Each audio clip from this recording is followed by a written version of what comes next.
the school board with criminal charges. Well, we can talk about that. We can talk about that if you'd like. Okay. But this part's closing out, so I'm going to close out. Yeah.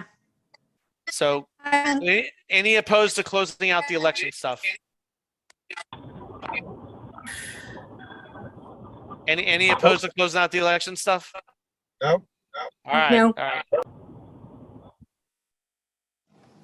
Okay. All right. So come back.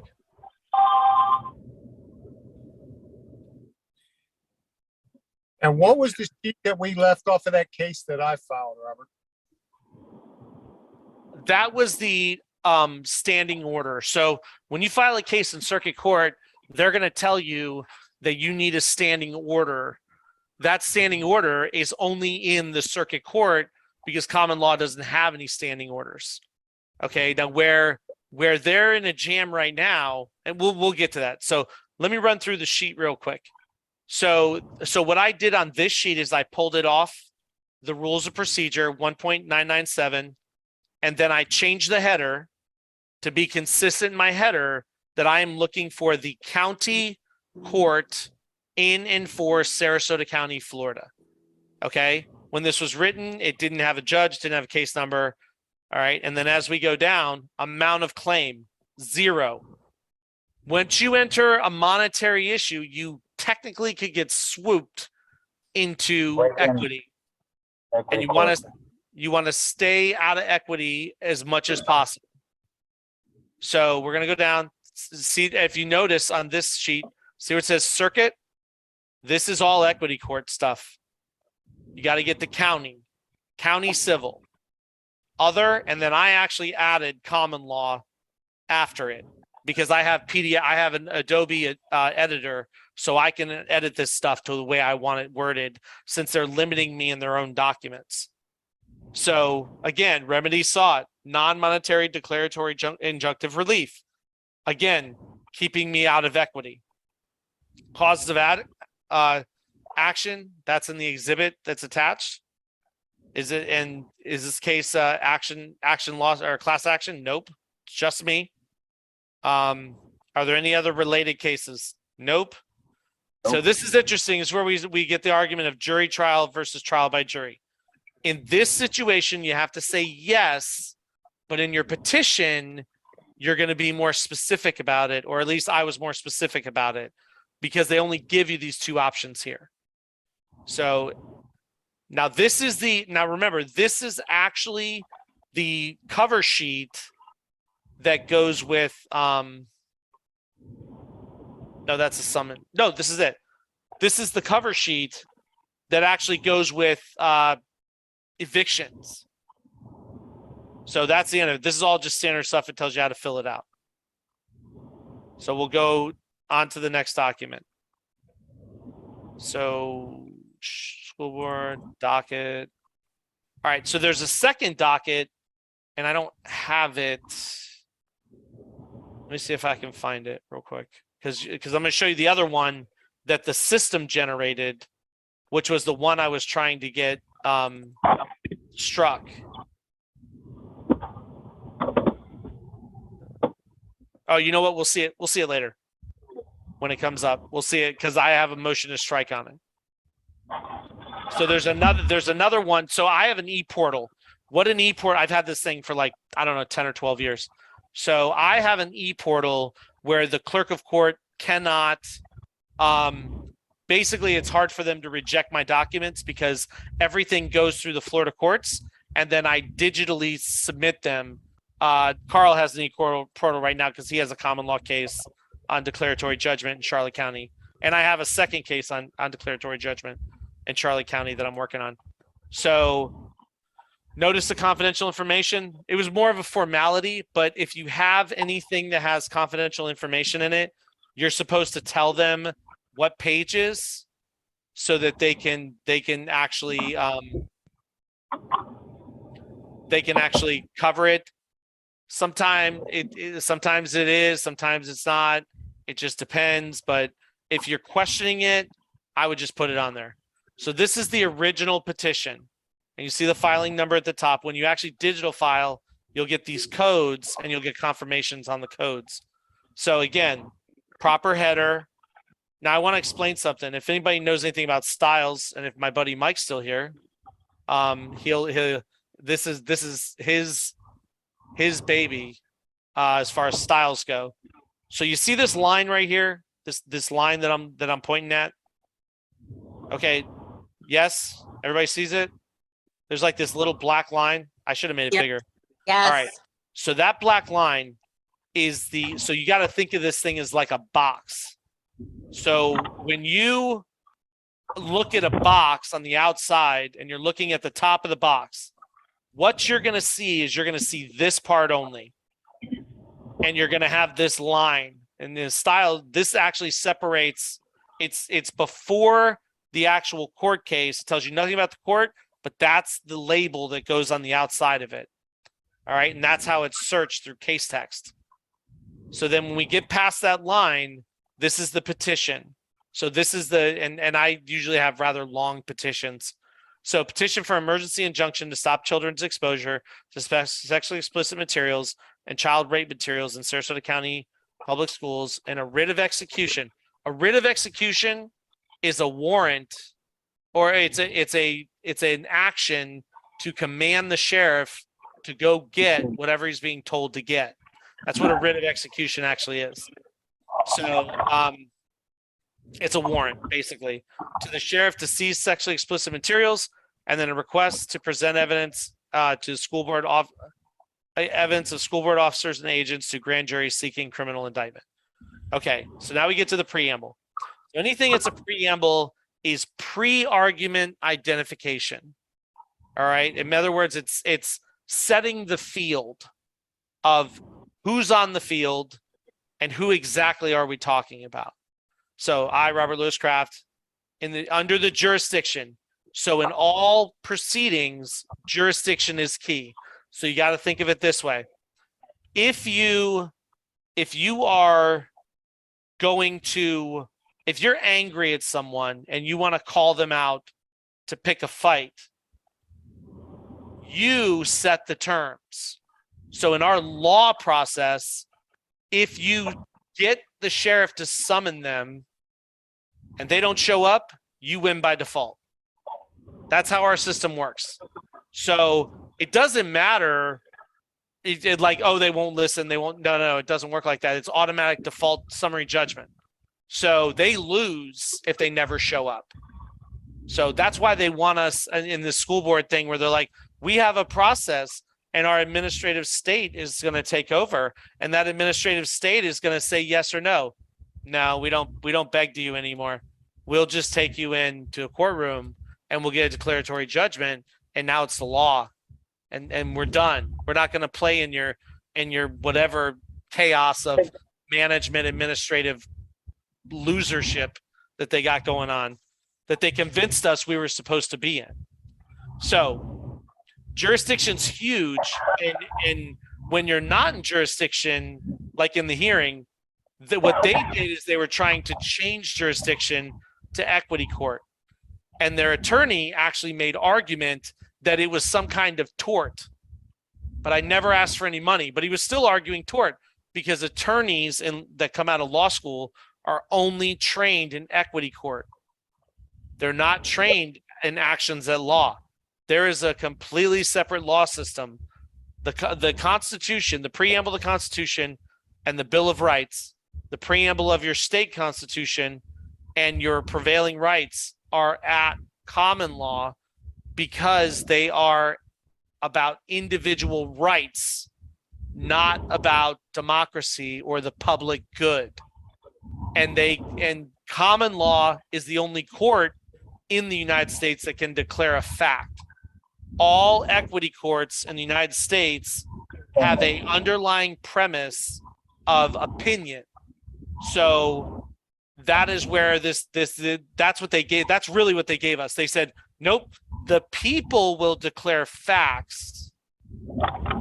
Attorneys, maritime, admiralty can only have opinions.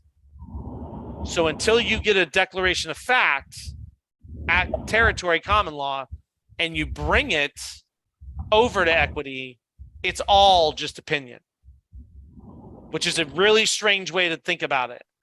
So a natural person, which was actually in the Florida State Constitution and under U.S. codes defined as a live person, live birth, free resident, which resident is an argumentative word.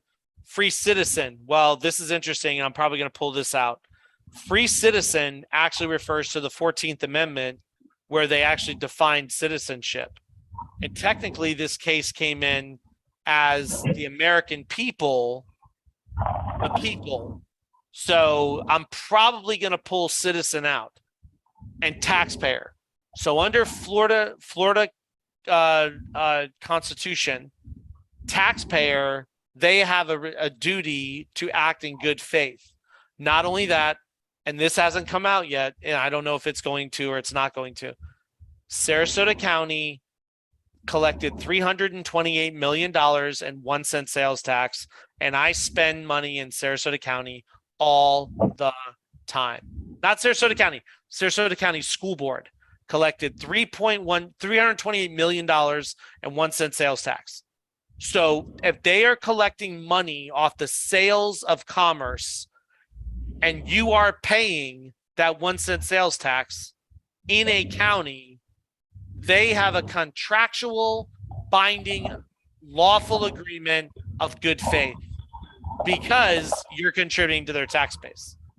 So they love all the money. They just don't like the accountability that goes with the monny. Right. So that was a hook that I dropped in that hasn't come out yet, and I don't know if it's going to or not. So, and by myself, pro se, technically a common law, I'm a petitioner. Pro se is actually an equity term that lives in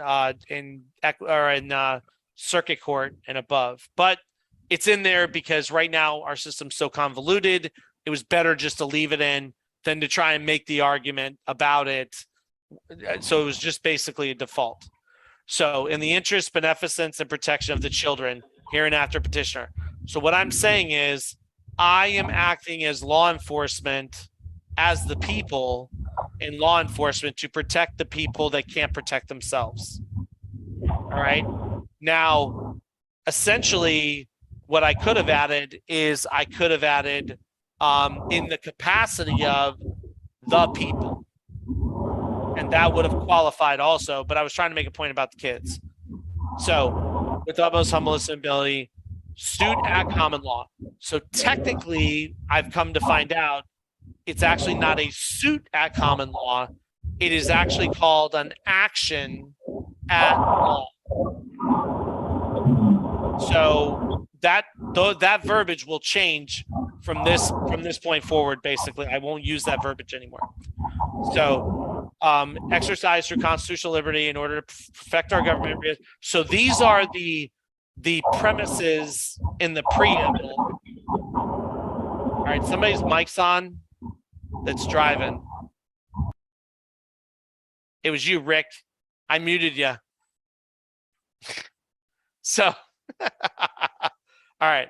So through constitutional liberty in order to perfect our government, reestablish domestic tranquility, return public order. So in Federalist Paper 84, Alexander Hamilton said that the people did not need a Bill of Rights because the people had a preamble.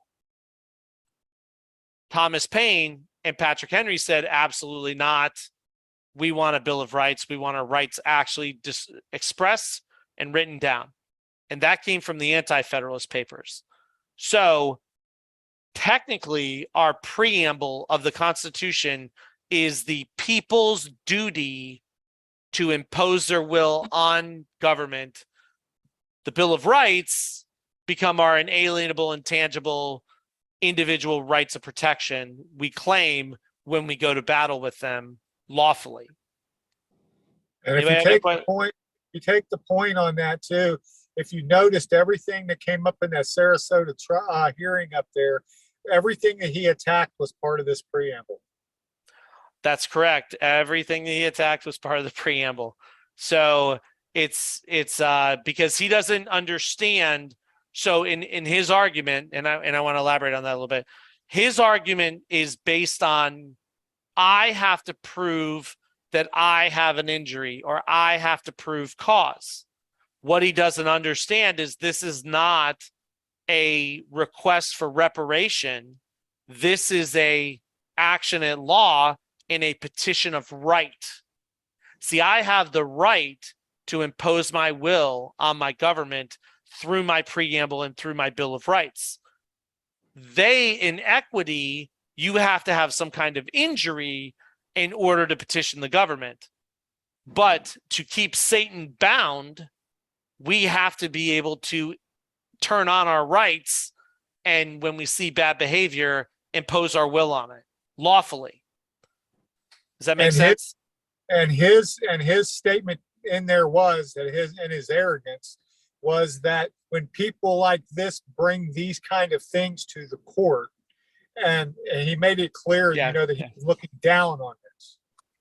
Well, of course, he's looking down on it because, number one, it's, I was on an interview. I don't know if anybody saw it on American Media Periscope, and it came up about this whole thing. And in the meeting, I simply said, he said, they go to law school now, they don't learn any of this. They don't learn common law. They don't learn the Constitution. It's like they only learn equity. And I'm like, well, of course they only learn equity. We were actually supposed to be practicing common law basically from the time we were 4 or 5 years old, all the way up to the time we graduated high school. And in 1700, you were not allowed to graduate high school without having a public debate. So anyone that would have gone on in law to equity and would have gone on in law or in legal to equity or admiralty or maritime would have had a lifelong foundation of common law as the foundation, knowing that there was this underlying premise, and then they would have gone on to equity to explore equity court more, admiralty, maritime court more. So that whole system is gone, and now we call law school, it's actually legal school, not law school.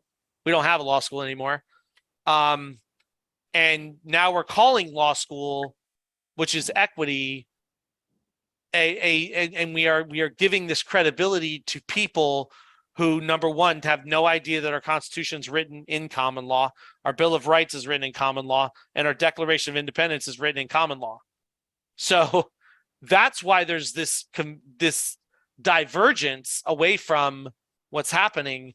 We were supposed to be practicing this stuff basically our whole lives. In fact, our education system was supposed to indoctrinate this law into our education system. So then when we became citizens or American people in a republic, we could deal with our own controversies. We weren't always looking to someone else to fulfill them for us. Does that make sense? And another thing God, this is awesome, by the way. Well, good. I'm glad you're enjoying it. I like talking, so this is fun. This is amazing because we need to do this in every state. Yes. Now, look, can I ask you something real quick? This is sentiment, by the way. So, since you said, how hard would it be to be able to duplicate, like, you're going to put all these documents out there? Yeah. So, yes, what I'm going to do, my website's being built. What I'm going to do is these documents will be available. And then the cases, I'm actually going to write docket. They're going to be dockets and cases, and like this entire docket. And I can show you another case real quick. Here, let me jump over here. Let me ask you just real quick. Yeah. Can you do this across the board? Like, do you have to live in that state? Do you have to be in that county? Or can you basically, and I know you can't take this to the Supreme Court. You said you have to go to your local court, right? Well, you start at the local court, but your second step would be to go to the state Supreme Court, and then you would end up at the United States Supreme Court, because in the territorial function, you have to go to the seat of government. The American people are not equity. So when you're talking about territory, common law, general common law court, there's only 3 levels of government. And we know it. We say it all the time. We're like, oh, yeah, federal, state, and local, federal, state, and local, federal, state, and county. That's right. Because those are the only 3 courts that actually have survey lines that have been defined by location on the earth in survey. They are not legislated courts. So those are the courts of the American people. Those are not, those, the other courts are the courts of the United States citizens or the equity system courts. Does that make sense? Yeah, I'm just trying to figure out like to do it on a national level across every state all at once. Can't. Okay, that's what I thought. Can't. You have to, and that's actually the problem. And this is where I diverge with the American states, the assemblies, the states assemblies stuff.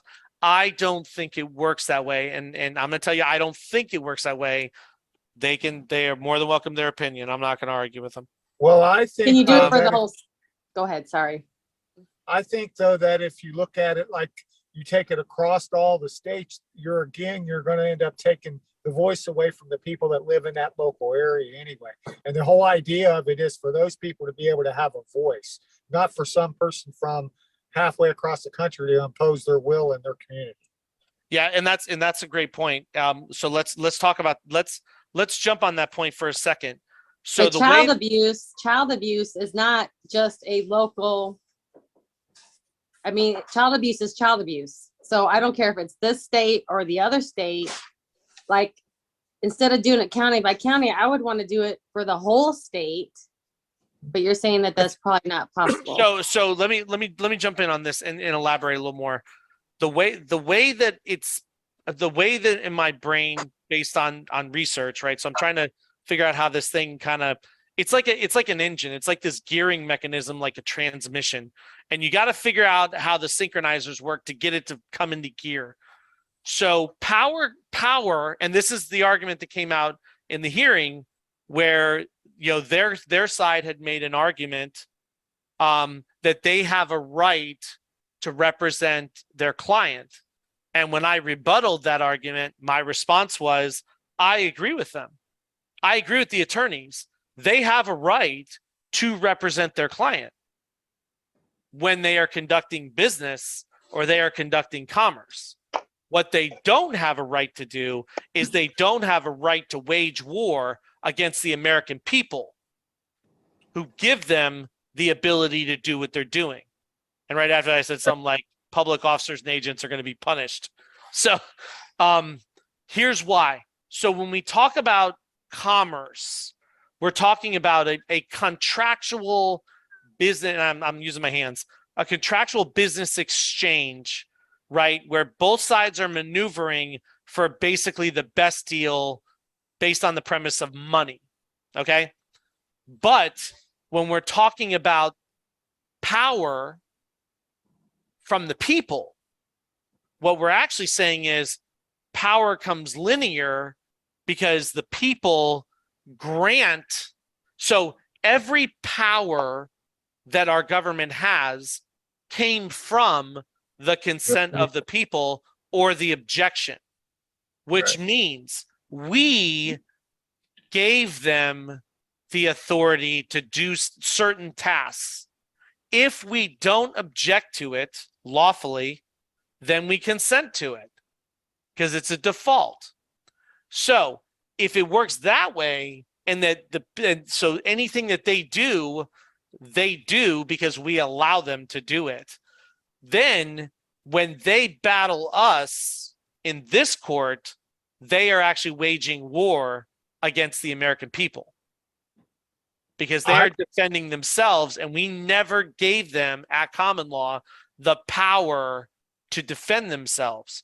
What we gave them was duties and responsibilities, and power flows one direction in this. The people say you can do it, you're allowed to do it. If you go too far, the people have a right to say something. And that's the system that's broken right now. Well, Robert, I think too, when you look at what she was asking about, and she used child abuse as an example in that, if you really, what she's looking at is she's looking at the broad scope of everything instead of the actual entity that's created the problem. So the entity that created the problem would be, you know, say the guidance counselors at school. You'd want to not, I mean, not saying that they created this problem, but you know, our government has systems in place. You have to go after the individual system that created the problem, not everything on a whole that is child abuse. Right. And here's something else. She made it. She did, and I'm not digging. I'm making a point because we have to start dividing this stuff apart. We have to know when we're saying something. So the claim of child abuse, while I'm not going to say you're wrong, I agree with you, Yeah. is only a claim of opinion. Sure. The reason it's lawfully, I'm not talking about lawfully, the reason that it's a claim of opinion is because the evidence has never gone in front of a trial by jury for a declaratory judgment of fact at common law to have it ruled it actually is child abuse. That's the kicker that they have got us on. But isn't it considered pornography? If I was to take the material and present it to children myself, isn't that considered pornography? Well, Yes. only after a jury decides that it's actually pornography. Well, the Okay. thing that I always use all the time is this. If I was to go out and take one of those books and stand out with a loudspeaker on the corner in town and start reading that book, and, you know, I would probably go to jail for that. That's correct. That's correct. And that's where, and listen, that's, I don't want to discount your opinion because I believe your opinions are right. But what I want to do is I want you, if we're going to get this thing turned, we have got to come to the idea under the premise that no man can be the judge of his own cause. And if no man can be the judge of his own cause, then you must give someone else the deliberation ability to declare whether your opinion is in fact true. Does that make sense? Yes, and it also says too in all the stuff that you need a minimum of X amount, 6 to 8 or what, 8 jurors. So that does not mean that you have to convene only a panel of 8 jurors. Right. Right. And that's how the negotiations would go in the courtroom, but really it has to happen in the courtroom. So let me give an example. I want to give an example of this. And this is another case I have right now that's actually in Charlotte County that I'm working on, and I just got assigned my judge, which I'm actually, and I was working on it earlier today. It's this one. Yeah, that was good news. Docket. Yeah, it was. So this is the case that I have right now. And this is the ridiculousness that we have ended up in. So, okay. Second. Civil cover sheet. Okay. Can I help maybe address that? Is common to all. Just because you don't like it, doesn't mean that it's not. If the common people, if the majority of the common people agree to it, and agree is silence is consent, then that's common until it's raised in court to address it. And that's what he's doing, is he's raising it in court to say, I don't think that this is common. And he's bringing it to the surface. And so that's what we have to do, is bring it to the surface. And that's my understanding. Yes. And remember, common law is not legislated law. No legislators are allowed to create common law. Common law is established through judgments by jury that then mold the law to how the people want to live. So because they took the right of any legislator or anyone with any kind of authority away, because we knew that they would abuse their power. And that's exactly what they did. So real quick, this is another case I have. This one's just getting started in Charlotte County, but I want to show you the civil cover sheet. So this is the e-portal generated civil cover sheet, and see that it says in the circuit court of circuit/county court of the 20th Judicial Circuit of Charlotte County, right? So this is there when you log in and you file something through e-portal, this is the one that the system generates for you, and there's no way to get rid of it. You can get rid of it only through a motion to strike. So this is the other one, and notice that I put this one in, and it has the proper header, and down below it has my signature. So this is the one. So what I will do in this one, because this one technically doesn't have a it doesn't have an opponent. There's no real defender. So this is an interesting case. I will actually file a motion. I was working on it today to actually have the e-portal one struck out of the docket. Once I have it struck, it won't exist anymore, and it'll be as if it never existed.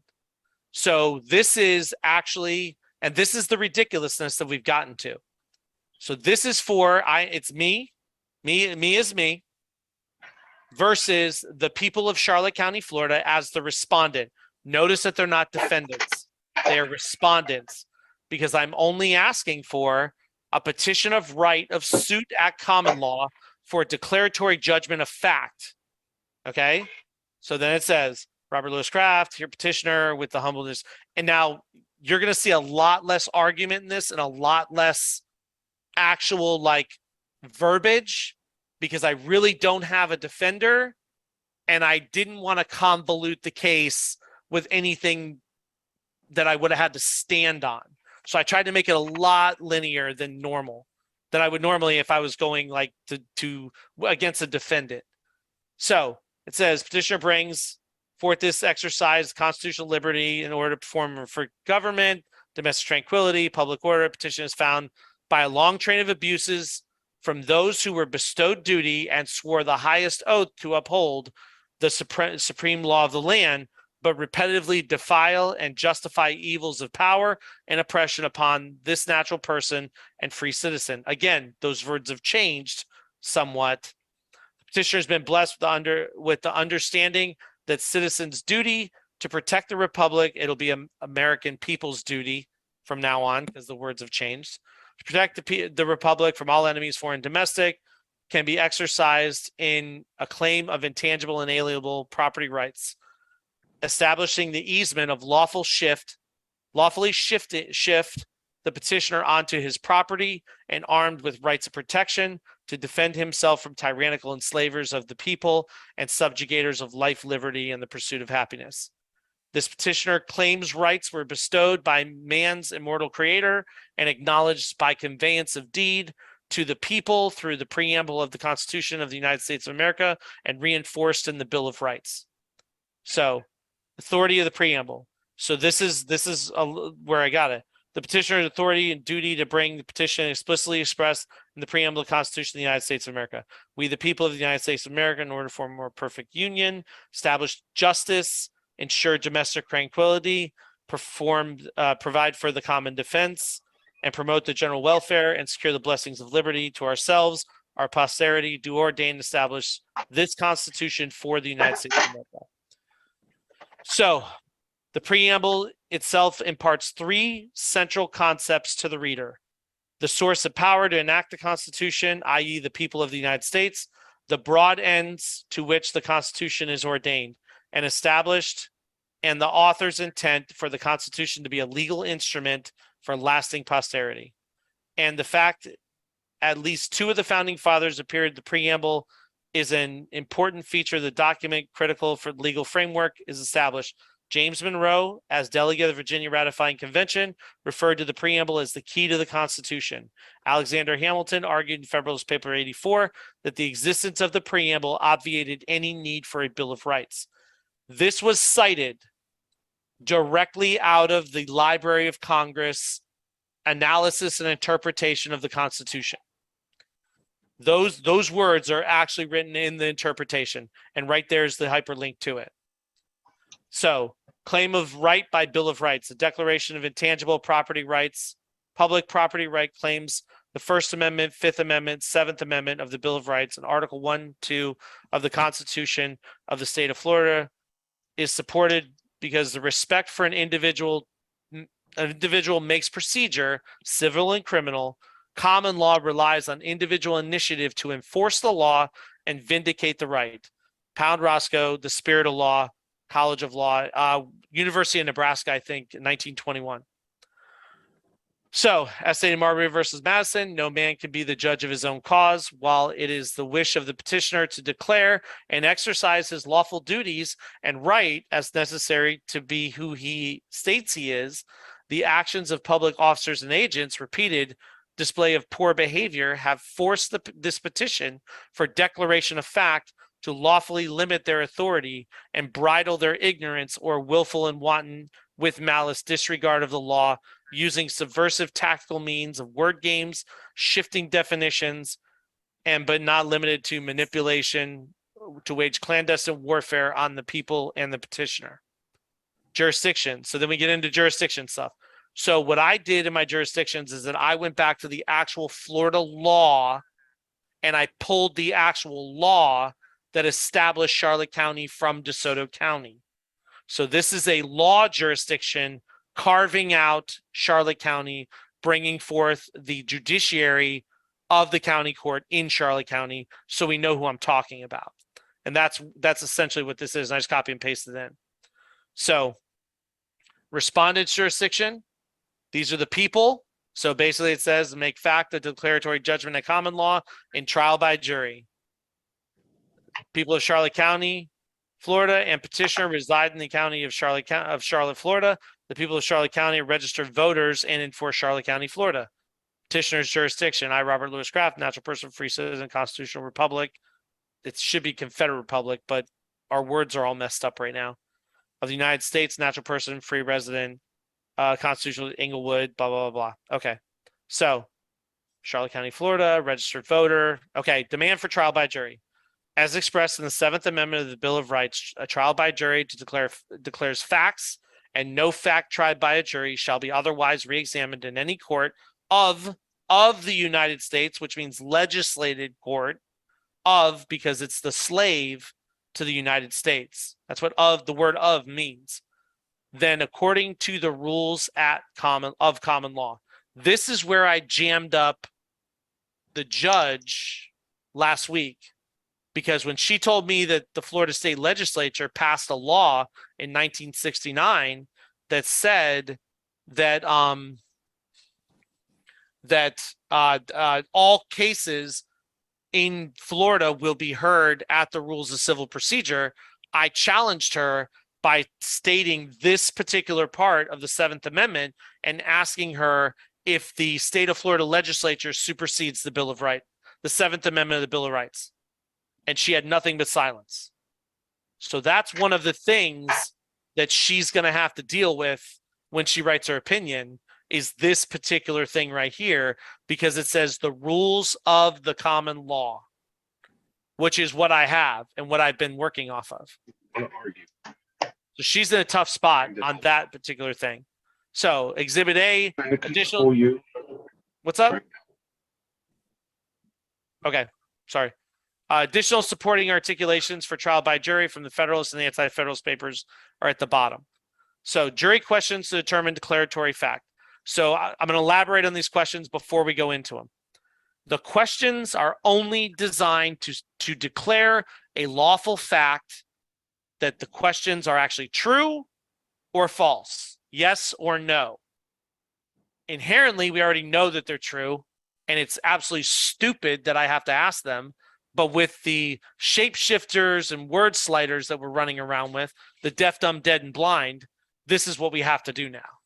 Or at least in my opinion, this is what we should do. So, is the petitioner's full name Robert Lewis Craft? Yes. Just so you know, I have a document. We'll get into this. Actually, it's right here. So, back up.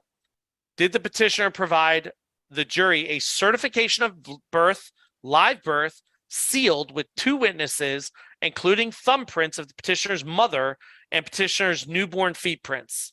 That is this document. Oh, can you see it? No, maybe. Maybe not. I don't know. All right. Well, anyways, it's right here. And yes, it's signed by 2. It has a seal and it's got my little feet prints on it when I was a kid.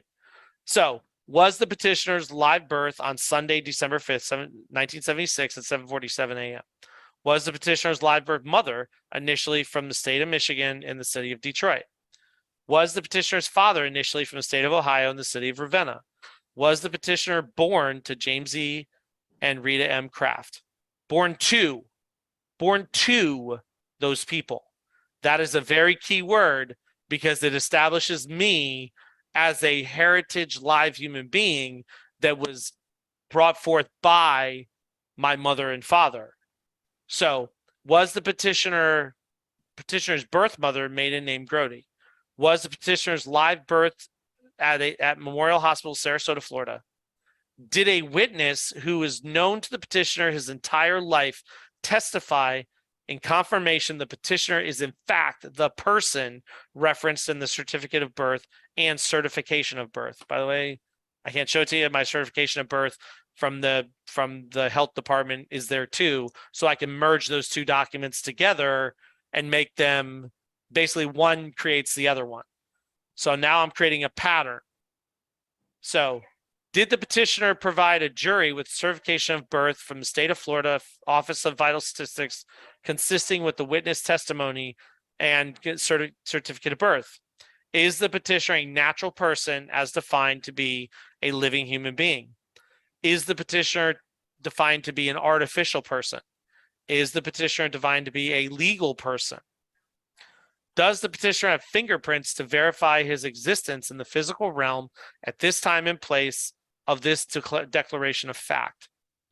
Is the petitioner as defined to be a free citizen of the United States of America? Is the petitioner defined to be a person of the people, of we the people, as declared in the preamble of the Constitution for the United States of America? Is the petitioner defined to be a person of the people, of we the people, as declared in Amendment 10 of the Bill of Rights? Does the petitioner have the authority to exercise his duties expressed in the preamble of the Constitution for the United States of America as the supreme law of the land? Does the petitioner have the right and authority to exercise and be protected by the Bill of Rights, Amendments 1 through 10? Does any seat of government, political subdivision, and or political officer agent or public officer agent emanating from the United States of America and or any state have the authority or power to deprive, infringe, or disregard any authority of the people expressed in the preamble of the Constitution for the United States of America? Does any seat of government, political subdivision, or public officer agent emanating from the United States of America and or any state have the authority to deprive or authority or power to deprive, infringe, or disregard any authority of the people expressed in the Bill of Rights? Are the individual rights expressed in the Bill of Rights inalienable for all people? Request for jury. Wherefore a petitioner respectfully prays from this point and all time further. A request to jury. Execute declaratory judgment of fact at common law. 2, the fact the jury's yes shall mean yes and no shall mean no to the presented questions. The jury established at common law a general law by declaration of fact that is and shall ever be indisputed, undeprivable, uninfringible, undegradable, and unacknowledgeable by all seats of government, all political entities, and all public officers and agents, local, state, and federal, for all time. Robert Kraft. Any questions? I think now would be a good little point to bring up to where you can explain where a docket originated from.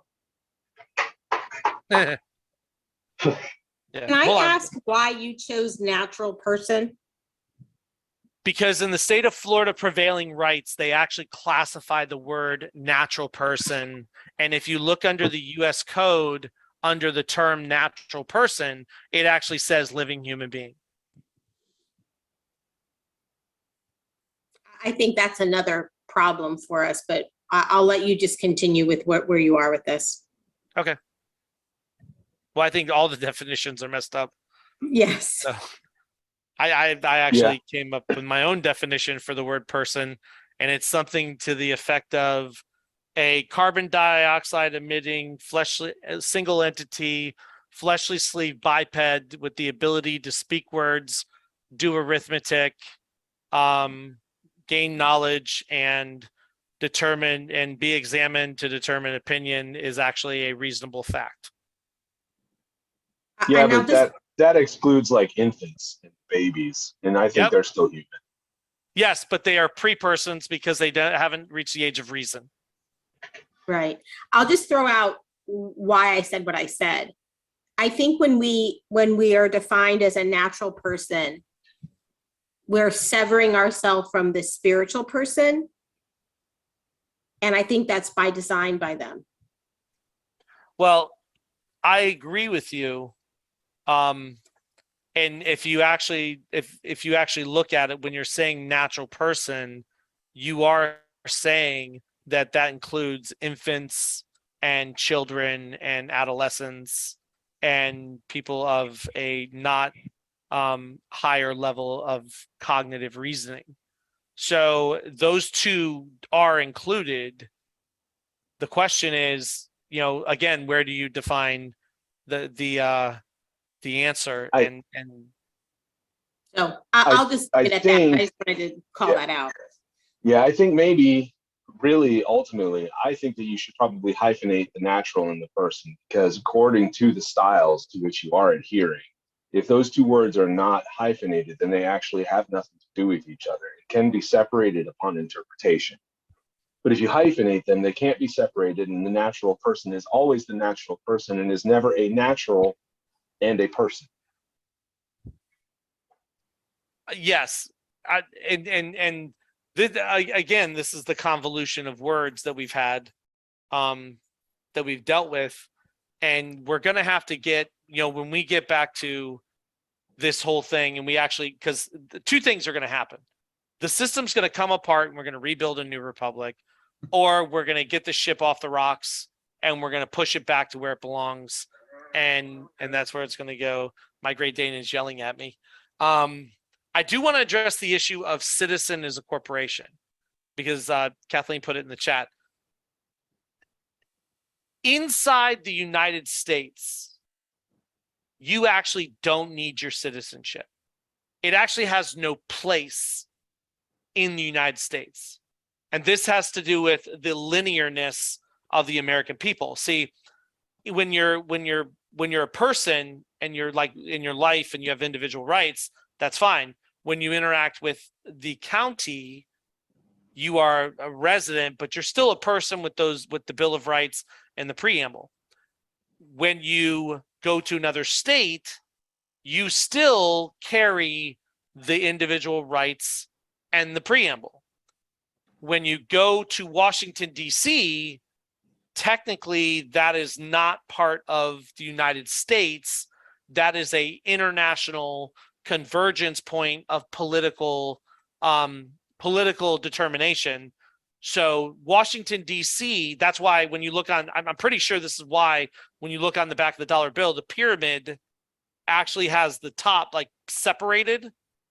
That little thing is actually Washington, D.C., because it's detached from the United States of America.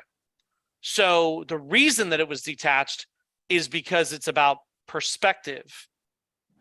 We don't need our citizenship until we are no longer within the territory of the United States of America. In other words, if you go to Washington, you need your citizenship. If you leave the borderlands of the United States of America, you need your citizenship. And that's why there are embassies all over the world. So what they've done is they've convinced us of this equity corporate thing, but in reality, it's all about perspective. If you gave up your citizenship, if you expatriated, don't leave the United States of America. You will not have an embassy. Whether you have a passport or not, you will not have an embassy.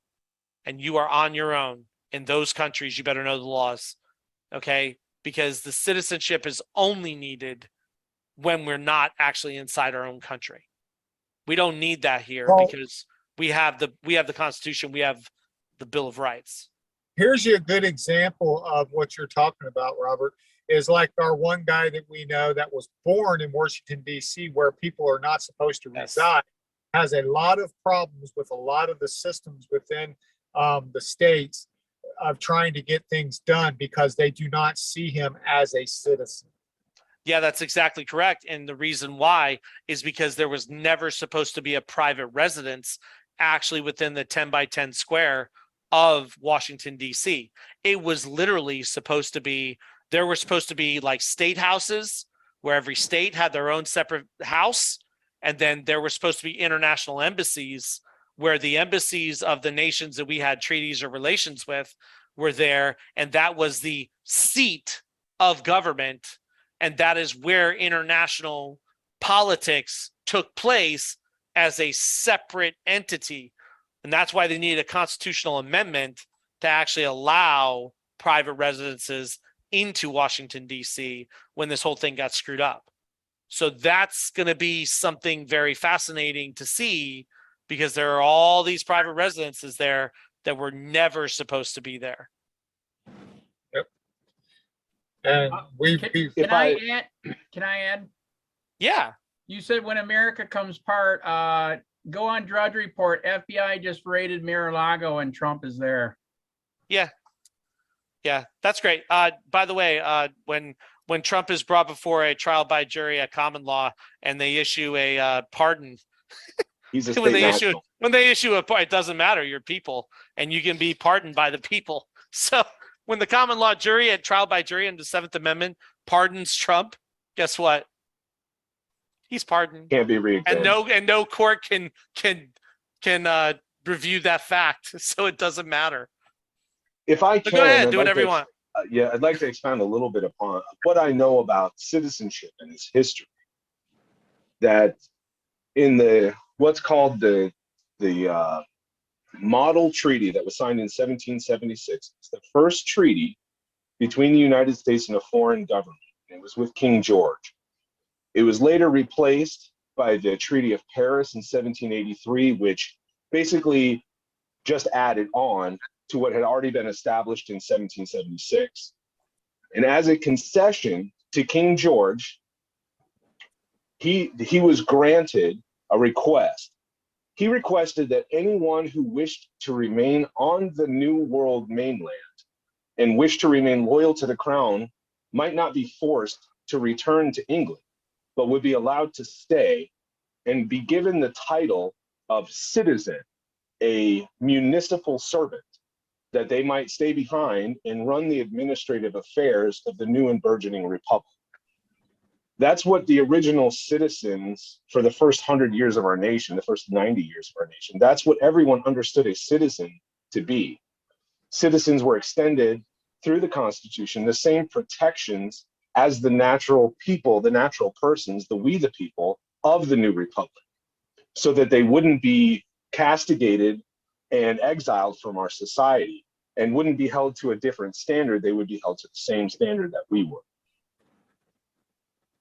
Yeah. And you know, Mike knows quite a bit about this stuff.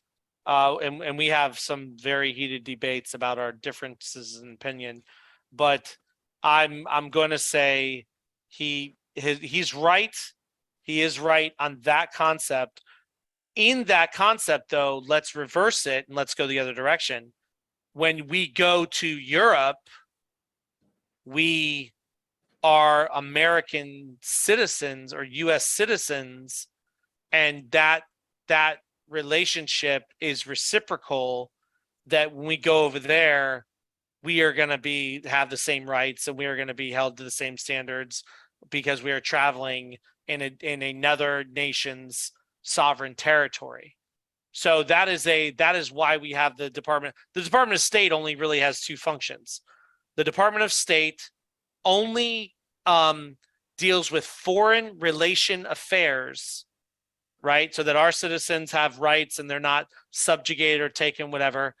And they carry the seal of the President of the United States of America. When he signs documents, they actually seal it and then they take it down to the Secretary of State Clerk of Court, where the Clerk of Court records those documents into the official record. Well, and then in that right there, you brought up another kind of a point in that is we don't have any more county seals. Well, that's actually very interesting. And that's one of the issues. You and I, Carl, have dealt with that issue already once, and we're Yes. dealing with it again. So under the rules of common law, and I can show you the book. Give me a second. I will show you the book that I'm referring to. So are you aware of the birth certificate fraud? Are you talking about the trusts? Where they took your footprint, and the Vatican has your soul because it's your soul. They took the footprint is your soul. They took your the soul print, and then it's stored in the Vatican. And so they created a corporation in your name with all caps because your mom was an informant. And then they created a corporation that is your name. And then Right, that the corporation is Sesticate like Trust. citizen resident. Yeah, I don't. Yeah. I'm not sure the Sesticate Trust system works that particularly that way. I'm not. I have a different argument for that thing, and me and Mike have gone round and round about this thing. So until I see, Love it. until I see something that legitimately shows that particular thing. Do you want me to send you my accepted Well, 1099As from the Department of Treasury? No. It's, you know what I'm talking about. You I know know what I'm what you're talking about. But again, I'm gonna, and Mike will tell you this. I don't get into this because I spend all my time on this side of the system, and I do everything I can to stay out of the equity side. Got it. Yeah, So- no, I mean, I love this. It's a wealth of information, and you know your stuff. And so it's just, we're all learning. We're all trying to figure it out. Right. So I'm trying to find, so this is the Clerk of Court manual. This is the Florida Clerk of Court manual for common law. So This seems to have gotten lost over time. yes. So this is the actual book that sits on the Supreme Court of Florida. Oh, sorry, wrong one. Gotta go up a couple more. What I'm trying to find is in here, and I have to actually look for the page. So this is, where is it? Right here. Okay. So at common law, this is the Clerk of Court's directions when they are dealing with cases at common law. This was sitting on a shelf at the Supreme Court Library. It's been sitting there since 1950. Okay. This is their directions for handling cases at common law. It also cites the rules of common law procedure. It actually cites the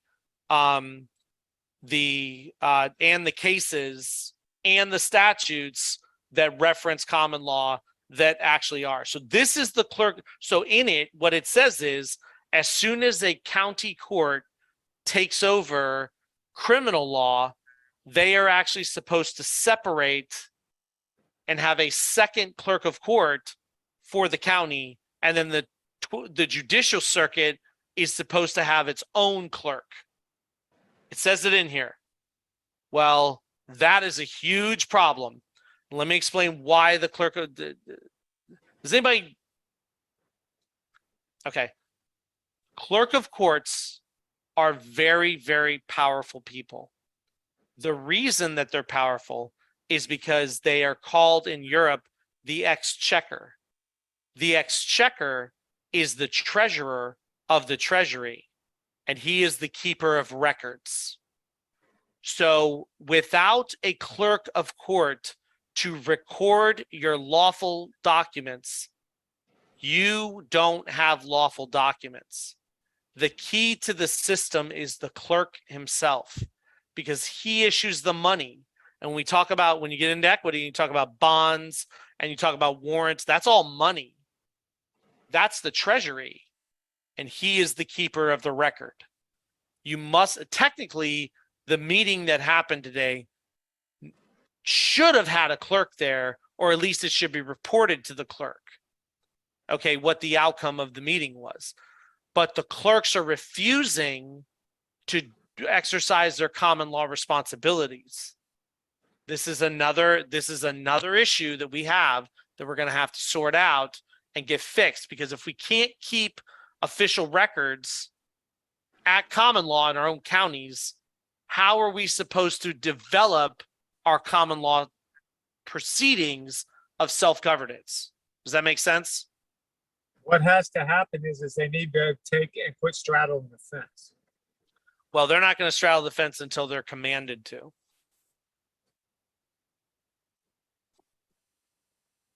Anybody have any questions? No? No, that's really good information. We'll have to look it up in Illinois to see what they have. Yeah.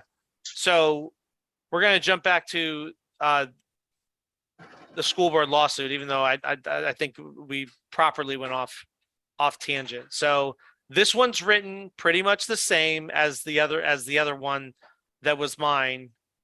But there's a couple things I'm gonna point out in this one. Barbaros Madison, explicit materials. So the argument here that I'm making is that one of the books explicitly describes a girl being raped. And my argument is we shouldn't be teaching them what it's like to be raped. We should be teaching them how to make sure they're never raped. And that's what education is. So, Wolfel Wanley. So when you use words like this, so let me give you an example. So the public trust, it says that they can only keep office if they maintain public trust. And that's actually in our state constitution. So when I say they breach the veil of public trust by defendant which knowingly, willfully, wantonly, and unlawfully, with reckless disregard of obedience under the color of law, failed to protect minor children from exposure to obscene, vulgar, offensively lewd, and indecent speech. Right? It's an indecent expression. It's an expression that should be in private or with a private conversation, or a bunch of people who are willing and knowingly willing to have this conversation. And that's really where we're getting to the private versus public, where the books should be technically. So, but when you say words like willful, wanton, or malice, those are powerful words that cause they are trigger words that cause a lot of things to happen. So unfortunately, in this one, I actually did cite the rules of civil procedure because I hadn't put together everything. I'm hoping they don't catch that, and I'm not going to tell them. So, but I do state that they got, and I can actually do a motion to amend, and I can change this if I need to, if it comes up, but it hasn't come up yet. So refuses to act in good faith. That has to do with the taxpayer part. Again, I cited rule of civil procedure, which I shouldn't have. I know better now. And the reckless abandonment of duty, waging clandestine warfare. So this is an interesting term. I pulled this term from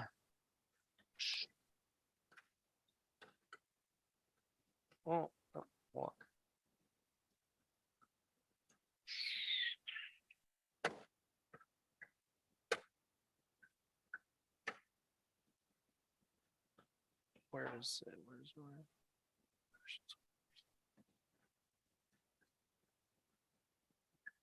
my there was a, who was it?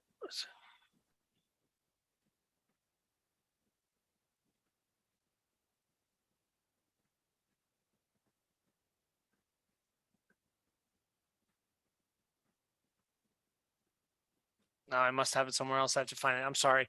I pulled that definition out of a congressional Homeland Security report, and in it, when they defined the actual definition of clandestine warfare, they described it as warfare being conducted without the knowledge of the public. Makes sense. They even refer to statements like for national and international operations. So should we get far enough, that document, it's called UB-21. It was a congressional analysis report for the federal government, but basically it describes clandestine operations inside the United States. So jurisdictions, again, I went back to the actual law that established the territories, defendant jurisdiction. And on this part, I really harp on the fact that they are supposed to act in good faith under the color of law.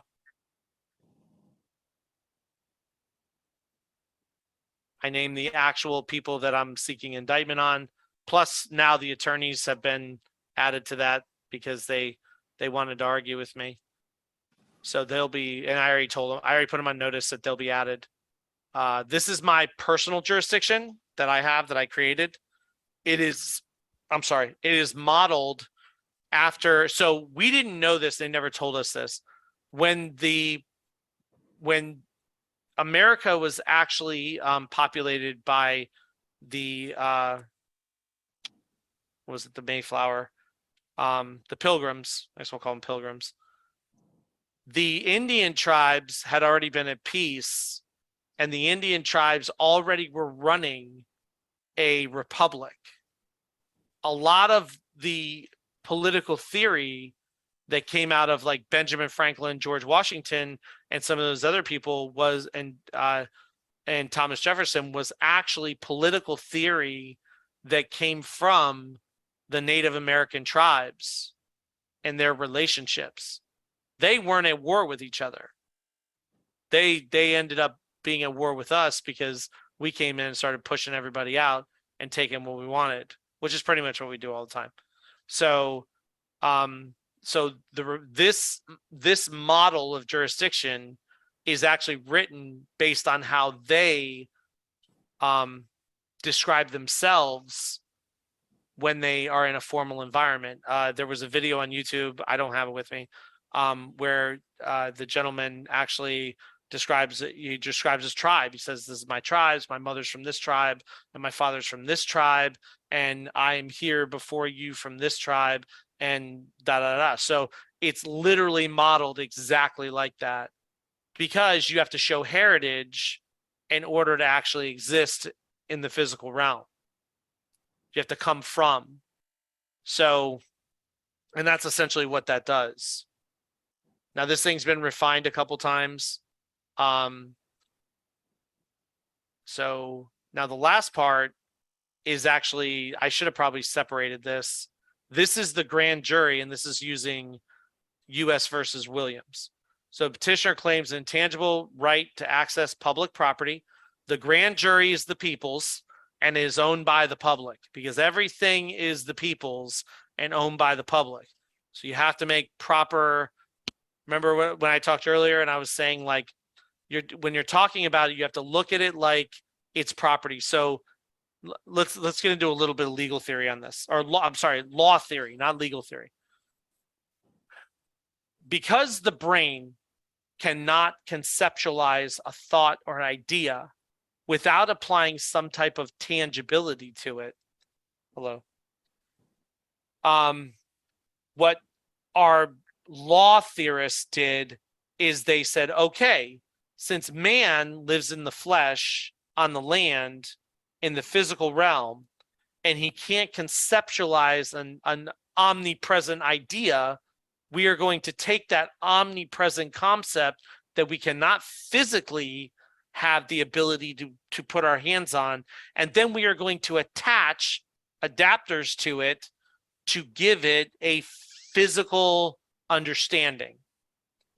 So in that theory, or that type of law theory, which is common law theory, what it actually is saying is your public property is public property. Your rights are technically termed intangible property rights of protection. So your rights must be claimed. And when you're at common law, you make claims. So you make petition of right, and then you claim those rights as if they're tangible. And that gives you your authority because you were given, you were conveyed, the word is conveyed these rights by your immortal creator. So he gave you, each person, these are the teachings of Jesus Christ, he gave you the deed of conveyance from the spiritual realm to the physical realm of individual inalienable rights, which are called intangible property rights of protection. Does that make sense? Yeah. Okay. All right. So when you're entering this realm of rights in a thought, you have to conceptualize it as almost a property issue because it gives you some kind of theoretical tangibility to be able to make claim. So the petitioner claims, right? It's a claim, intangible right to access of public property. In parentheses, a grand jury claim, which is supported by the Supreme Court of the United States versus Williams, where Justice Scalia expressed, quote, citizens have the unbridled right to impanel their own grand juries and present true bills, factual bills of indictment to a court, which is then required to commence a criminal proceeding. Our founding fathers presciently thereby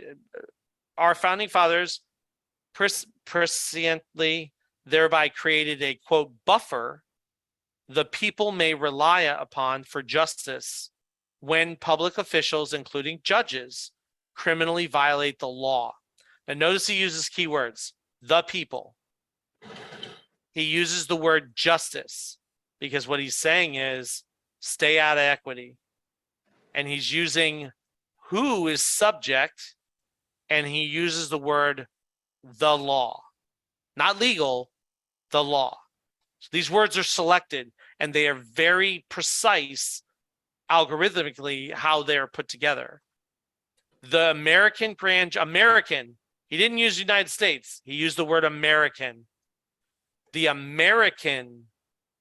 people's grand jury is neither part of the judicial, executive, nor legislative branches of government, but instead belong to the people.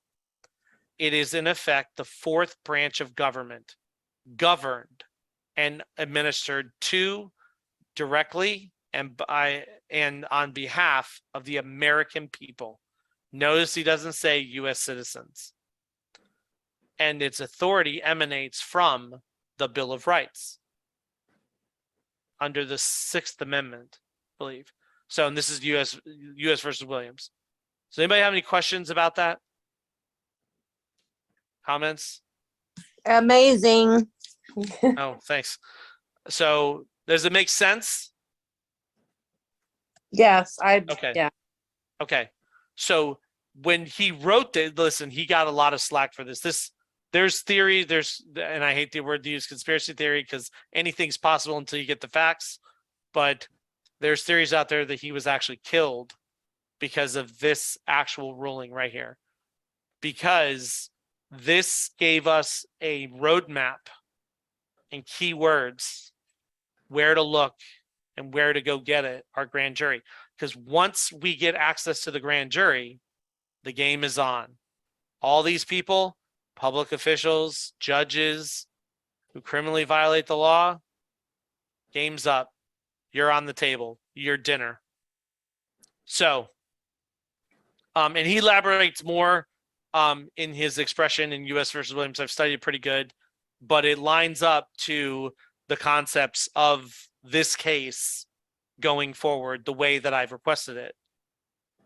So the judicial relationship between the petitioner and defendant, Article 125 is Florida and himself in the capacity. This is where I talk about I'm a taxpayer.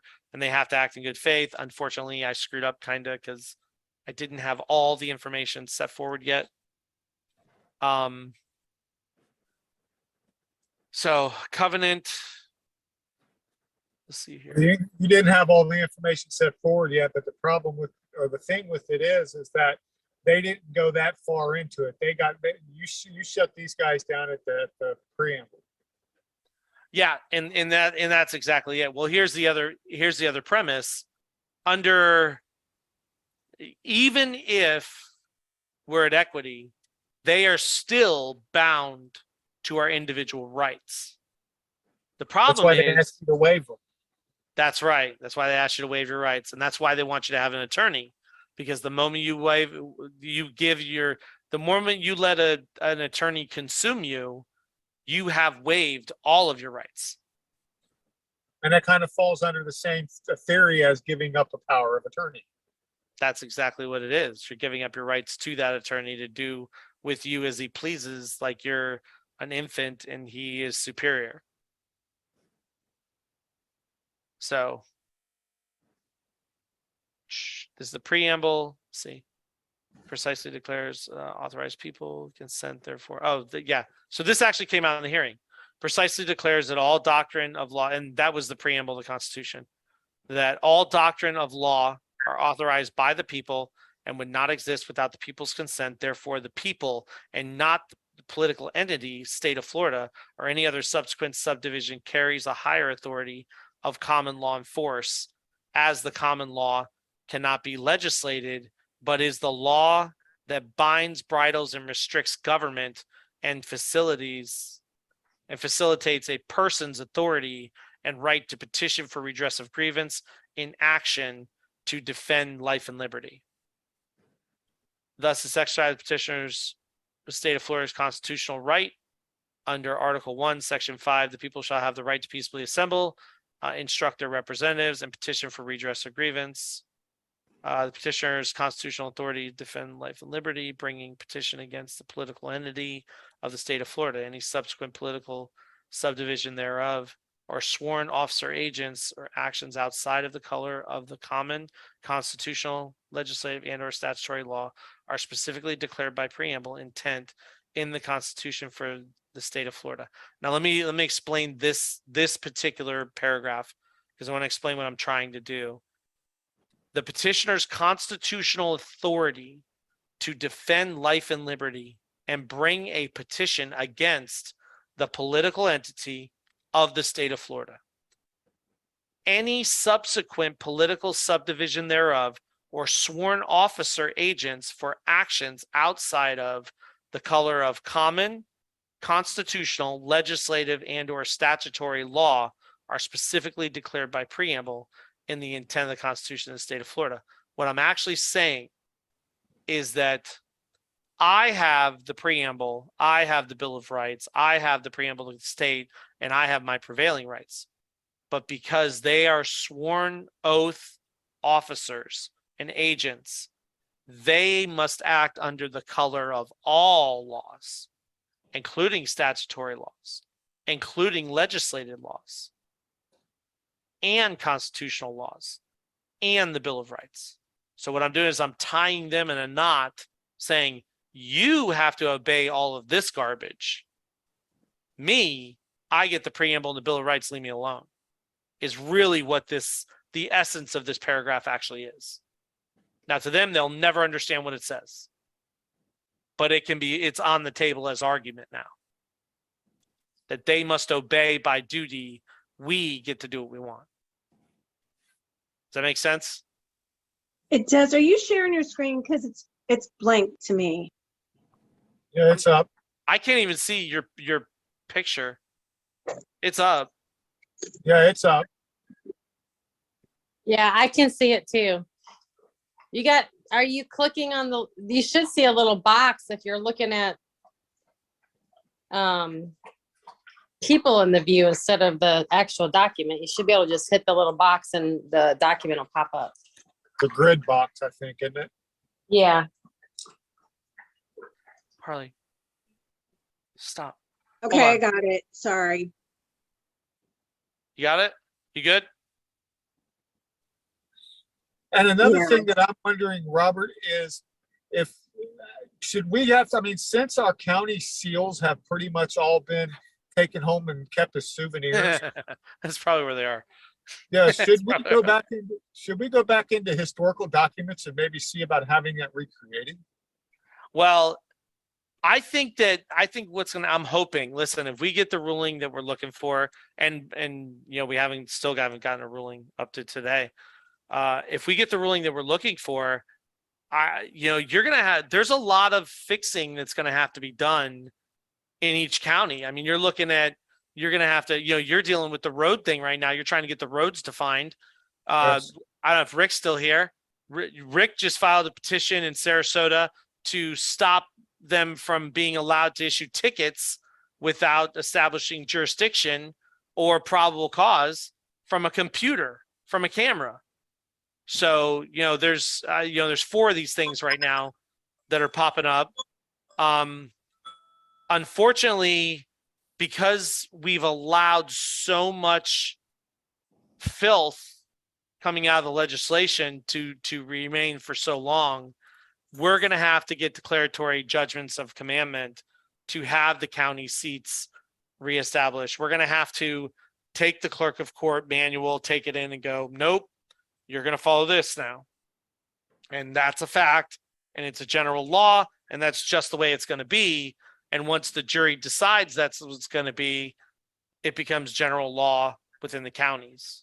Well, and another thing, and a good point that you need to bring up too, I think, is the fact that you turned around and placed in the lap of Judge Bell all 35 common law books ahead of all these cases. That's true. So I ran into Judge Bell a couple weeks ago? Yes. Because we were together.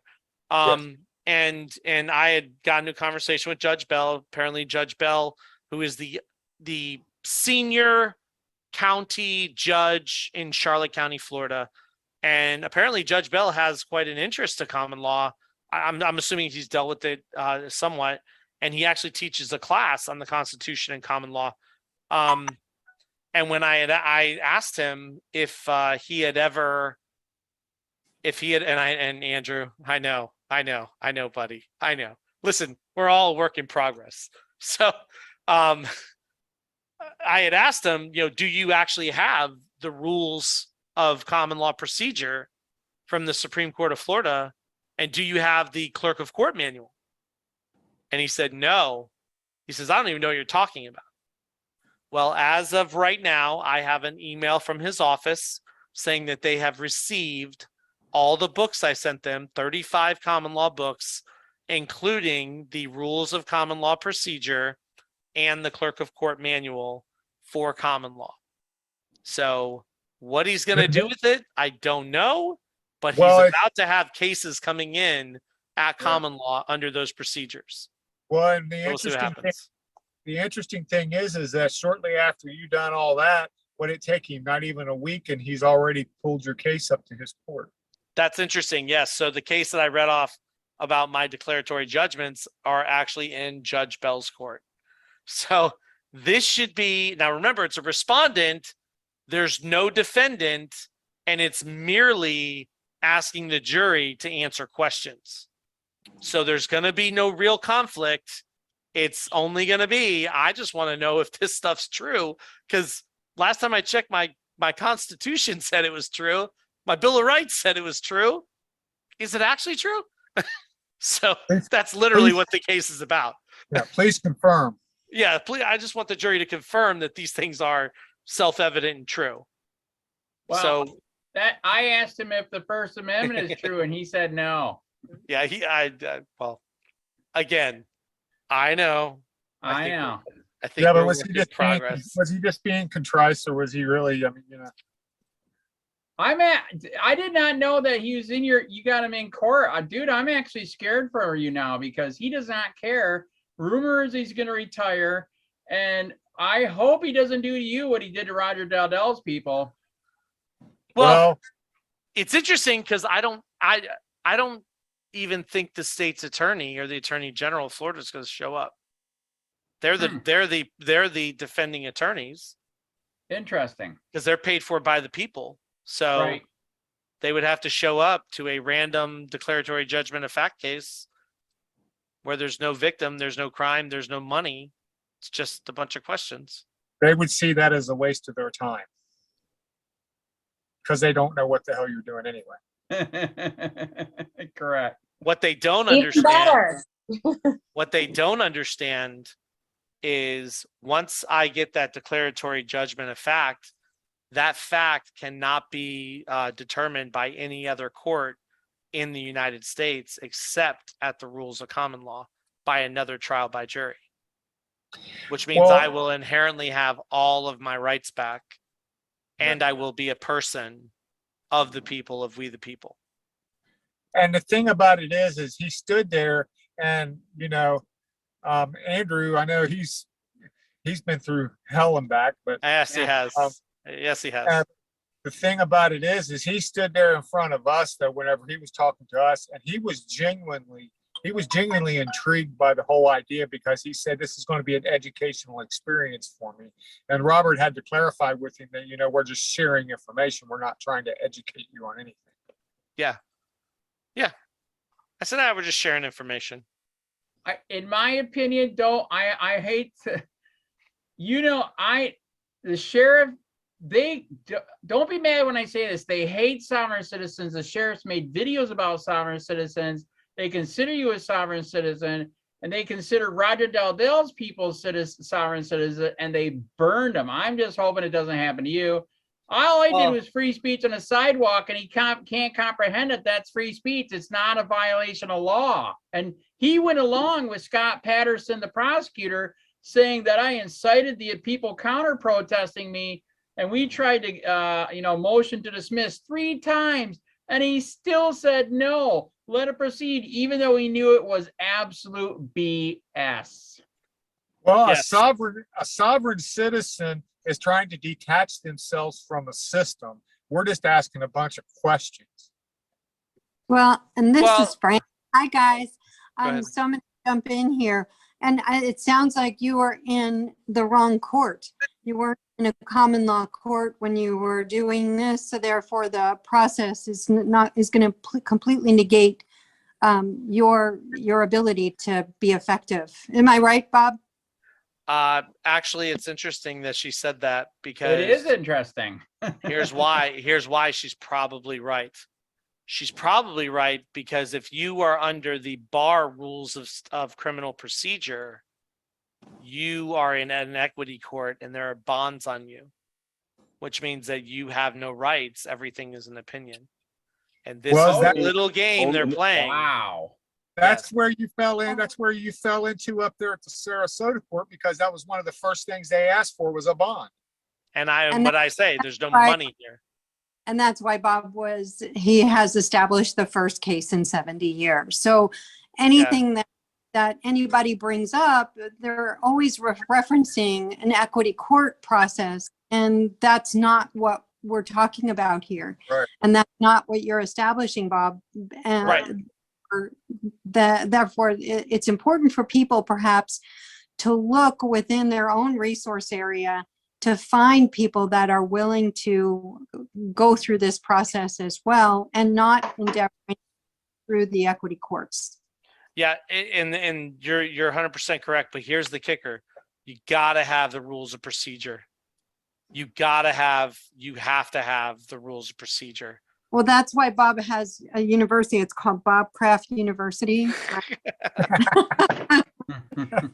Listen, Well, I like you my s- books, okay? You But silver you really- I know.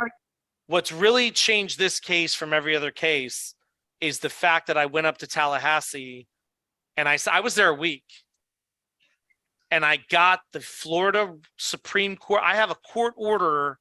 Hold on. Hold on. Give me a second. You see, the difference is too, you silver plattered it to a county judge, and these county judges have all come to the conclusion that they've been looked down on so long that all they are is a bunch of traffic. Oh, court. I did. Yes, I did. So hold up. So these are the rules, right? These are the actual Florida rules, common law rules of procedure. Okay. Oh crap, this isn't the one I wanted. I want the other one. I want the full book. a second, 1953, right here. It's this one. Okay, so this is the front. So back in the day, there were 3 sets of rules. There was the Supreme Court rules, common law rules, equity rules, right? But when you come into this one, this is what you run into. Hold on.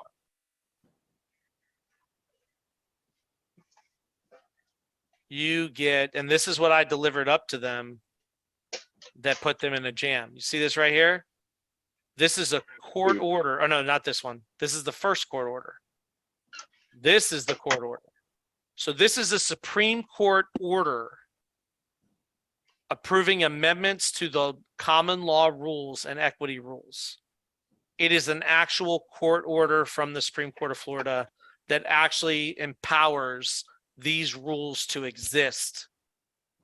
So unless they can come up with an actual court order removing these rules and providing new rules or whatever, this court order that's ordered and adjudged stands as the standing rule at common law. And this is not something they'll ever be able to do again. And that's not something they'll ever be able to do again. So this is the order that empowers those rules. It's the land. Yes. Without the rules of procedure, you're dead in the water. You can argue whatever you want. You're going to end up in a civil court because you're going to end up at the rules of civil procedure. So these rules are probably sitting at your Supreme Court library in your state capital, waiting for somebody to go get them and publish them, because without this, you cannot run a common law courtroom. You have to have these. Now, there are 3 different types of common law courts that I'm aware of in America. There is a common law court. There is a Napoleonic Code court from the Louisiana Purchase, because that land territory came from France. And the territories out west, I don't remember what that system is actually called. And you would have, listen, whatever you're going to do, you would have to have the rules. So the thing that's making my case go forward, and the thing that's really throwing them for a loop, is not only did I argue, and I'm looking for something else in here that I wanted to show you, is the fact that I actually have the actual rules of procedure for the court itself. So now it's not even an argument. It's literally like, here are the rules. Unless you have other rules, these are the rules, because they were the rules that are brought in. So this is another thing about it. Rule 31, demand for jury trial waiver. A, right preserved. The right of trial by jury is declared by the Constitution or by statute shall be preserved to all parties inviolate. Demand. Any party may demand a trial by jury of any issue, anything that requires a decision can be put in front of a jury to remove the judge in their sole authority to make any decisions, which he wishes so tried. Otherwise, he shall be deemed to have demanded trial by jury for all the issues so triable. If he has demanded trial by jury for only some of the issues, any other party within 10 days after service of the demand for each lesser time, as the court may order, may serve a demand for trial by jury. So any decision inside that courtroom must be given to the jury. The jury votes on the decision, removing the judge. The judge legitimately plays referee. You see, and what they've done is they've turned around and taken jury trials and made everybody think that the only place that a jury trial stands up anymore is in a prosecution, or in a equity court at the end of all these subsequent hearings. But in reality, a common law, it is a jury decision for all decisions. Well, that's coming back to who is it that's telling us these things? Well, an then, association that's taken over all of the legal and contractual right. obligations and responsibilities in the entire face of the earth. And that's the Bar Guild. Well, Yep. and that's exactly correct. Yep. Here's something else that's in these rules that's really fascinating, and this coincides with the clerk of court rules. So, judge is synonymous, presiding judge, term of vacation, when an action commence. So here, when an action commence, docket. And we're going to talk about the docket here and say, actually, this is Mike's idea. It's actually, I totally agree with it. A, every action at law shall be deemed as commenced when the complaint is filed, except that ancillary proceedings shall be deemed as commenced when the writ is issued or the pleading setting forth the claim of the party initiated. The action is filed. The clerk shall keep a common law docket in which he shall enter all cases as they are commenced that are not criminal or are not equity. He shall make a memorandum entry showing the progress of the cause. In the clerk of court manual, it specifically says that the clerk of court is to maintain a separate common law docket. The reason is because the rulings that come out of common law actually create general law that now change the function of the court itself. Because these laws cannot be legislated, they must be determined by juries of the people. Does that make sense? 100%. So without the rules of procedure, you're in a tough spot. Gotta get them. Because these people only know rules. And when you start stuffing rules in their face, that's what made them unstable. And for the people that were in the room, they saw it. She made her argument about the law, and the Florida legislature says that all civil cases will be tried in civil procedure. And I responded with, well, the 7th Amendment says that any fact determined in a trial by jury cannot be reviewed by any other court except at the rules of common law. Are you saying that the Florida legislature supersedes the 7th Amendment? And it was crickets. Yep.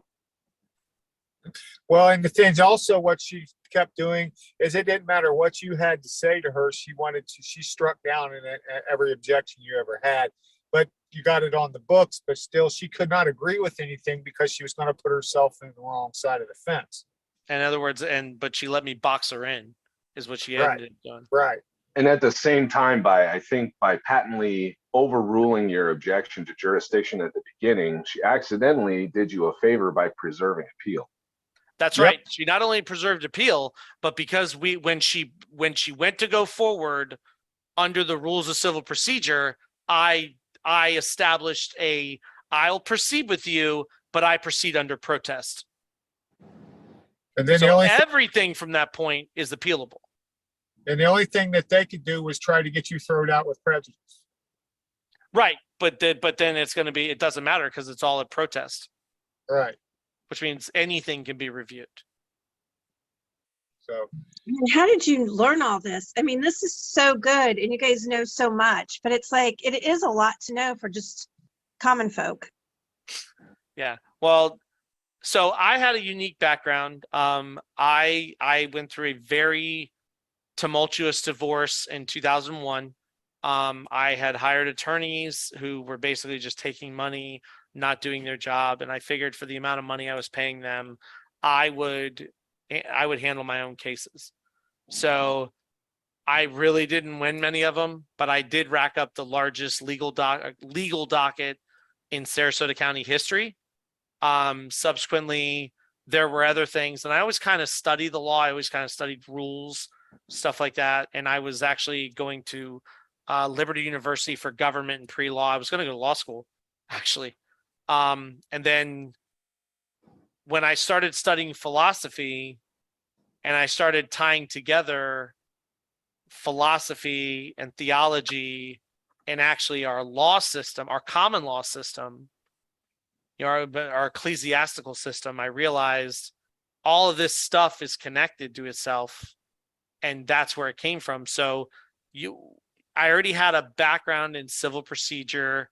I'd exercised, in the equity courts for years. And I had quasi practiced law with myself. So, I went through this all painfully over 20 years. So technically I've been representing myself for 20 years. Well, you know how I vision all this? It's like, has anybody here ever watched Stargate? Yeah. They go around and they jump through this ring and they end up over in some other planet where something's been lost that was millennials old, and they've thrown it over into this other world. And they collected all the pieces and they put it all back together to make something out of it. Pretty much. And that's kind of what they've done to us. They've thrown everything all over the place and destroyed the room and shook it up and then expect you to figure it out. And they took what they wanted out of that room when they left. Yeah, and it's interesting. So go ahead. Sorry. No, that's all right. I was just thinking about what you were saying, and there's no they involved. The only they is us, and we're responsible and accountable for not seeing what has been there the whole time. And being that we haven't, and we're just discovering it once again, it's up to each and every one of us as a citizen to, or as as Bob would say, a person, a carbon dioxide emitting single entity, fleshly sleeve bipod with the ability to speak words, do mathematics, gain knowledge, and withstand an examination of opinion to determine a reasonable fact. There you go. So it's up to each one to bring this back. And it was done. It was not done. Okay, so we're so busy putting out our own personal fires that they've kept us busy doing for decades. And they, again, could be whatever you want to interpret that to be. Yeah, they, them. That we have been so busy just surviving to go to these higher levels of saying, okay, we know we have this resource. No, we've never known, because it doesn't have any benefit to know it until now, when we realized all our rights have been taken away to a big degree. And Given now away, this technically. this is the only recourse that we have at the moment. Well, people didn't know they needed a hammer until a nail was invented, right? Well, that's true. So Yeah. in essence, and this is the hard part. And listen, I think Carl, the people who know me here know me for a while. I'm willing to help anybody, because there is literally so much work that needs to be done. Yes. And you really have to start looking at it as, you have to look in your own town and your own county and stop looking at the state. It doesn't matter what they're doing, because your county carries its sovereignty by territory, and whatever the state recommends or whatever the federal government recommends, those are recommendations. You're not subject to them. Power flows from the bottom up. So, and just like Carl, when I took Carl down because he had an issue that he wanted to deal with, and I was like, and he's on the phone with me telling me about it. I'm like, hold on. And I literally typed it up in 20 minutes. I'm like, all right, here you go. And he's like, really? But I was like, I'm going to have to go with you. I'm going to have to walk you in there, and I'm going to have to go with you, because if I don't, they're going to side steer you, and you're not going to know what they're doing. And ask them. Go ahead, Carl. Tell them what happened. We actually walked in there, and the lady walked around staring at the ceiling with her hands stuck out, walking in a circle, and did not know what to do, where to go, who to ask, or anything else. And they took everything and they pulled it out, and they started pushing it out as a civil procedure right off the bat. Under circuit court. Under circuit court. Yep. Right. And because that's the only thing that they knew what to do. And that's all they've been trained on. And then the letter that the sheet that we struck off of there, it's a standing circuit yeah. court order.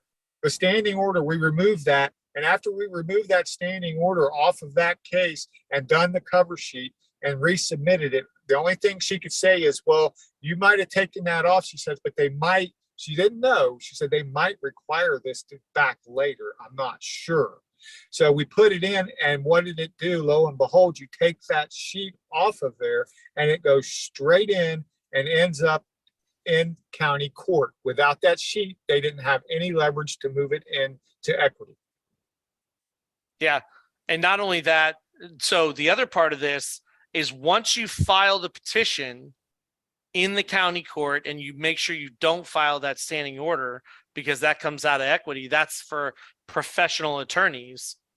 Then you have to go do the summons, which is on the other side of the courthouse. So I had to walk them over there and say, let's go find the sheriff. You got to do a summons. This is how much it costs, blah, blah, blah, blah. So until we, like, there literally is like these very first steps are key to getting through the system. That's why I tell people, like, do something easy, like do something simple. Don't try to take on the school board, because you're gonna be in a battle with $500 an hour attorneys. And do something simple and practice. I've done this one here though, Robert, in direct contrast to that kind of case that you're doing, because this is a local level community issue kind of thing, where it's more of an infrastructure type issue versus an actual people issue, and it's contrasting it on its face with between the two. So that gives us two separate ends of the spectrum to test.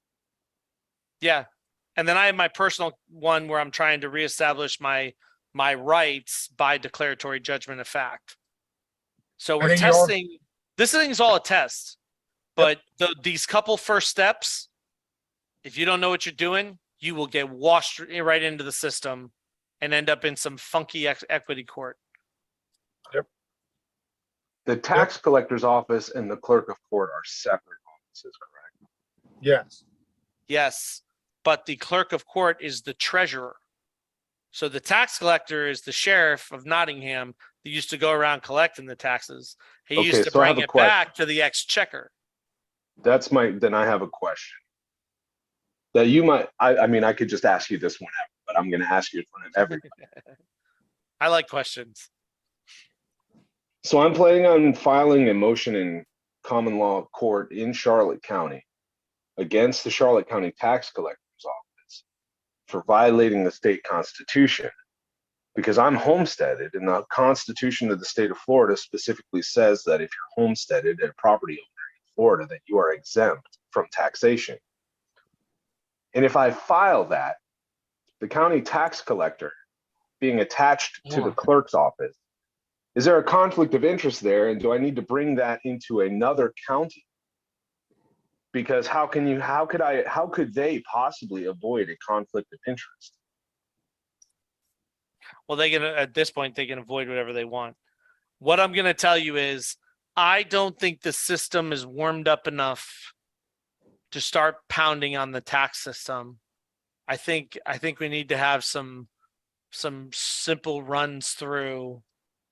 Yeah. I'll Is tell that you why to you do went it. to the school? That's why you went to the school board first, right? Well, listen, I got lured into that sounded that an case. awful lot to me like do as I say, not as I do. Hey, I support you on the tax. I'm ready to do it here in Illinois. Yeah, I support them too. Oh yeah. But I think without a couple dry runs.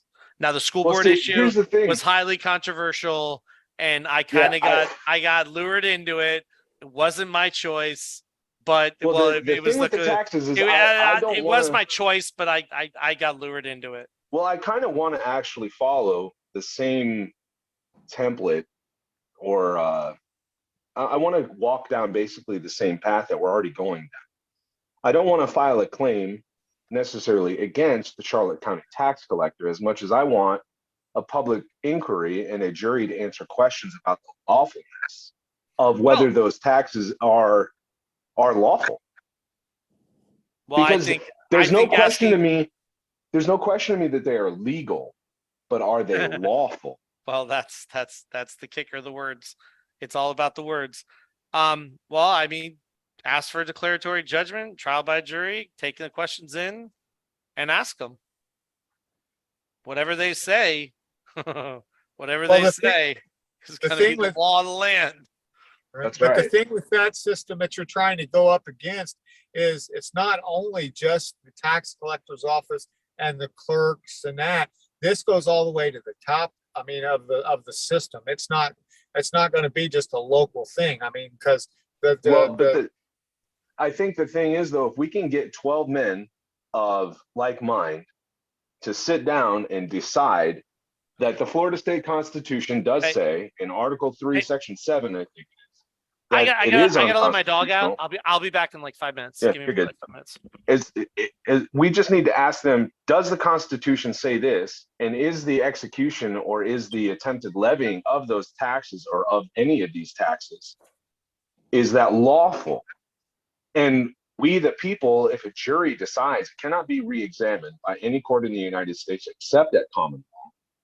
And it would be the law of the land. It wouldn't matter the legality of anything. It wouldn't be lawful because the land is above the water.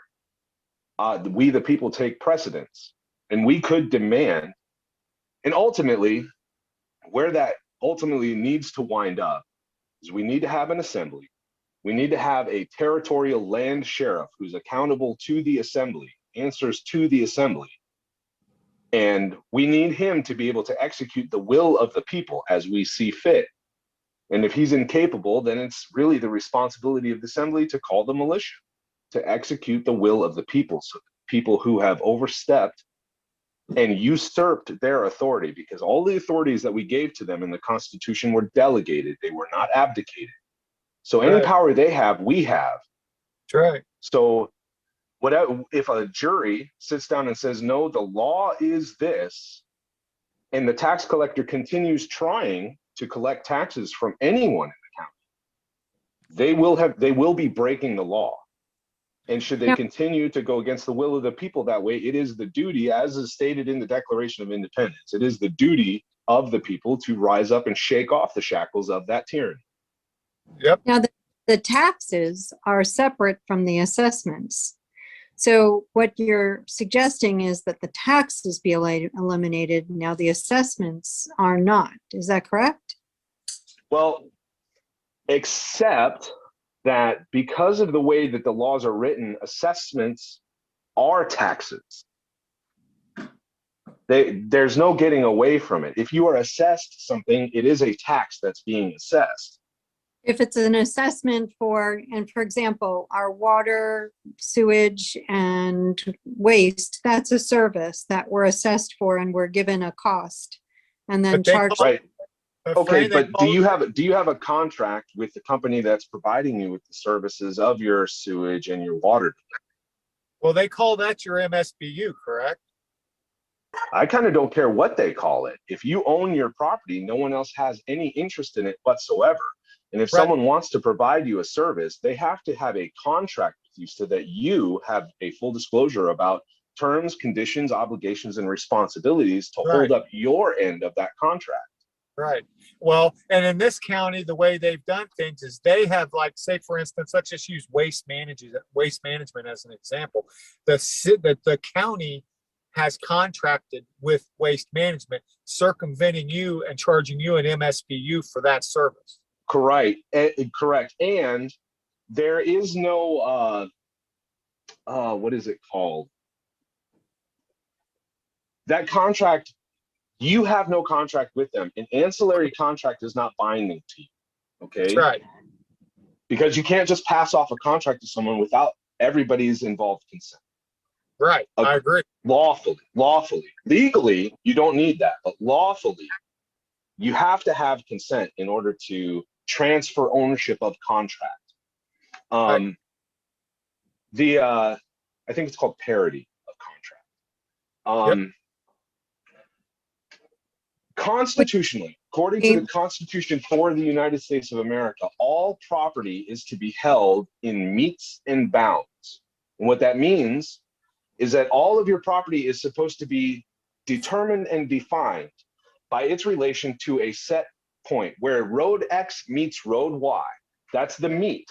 And then the bound is 100 feet south along that road to a point 180 feet south along that road. And then west 110 feet. And then north, right? Right. You define the boundaries of that property. That's Right. the only way to actually own property in the United States. That's the way it was always done.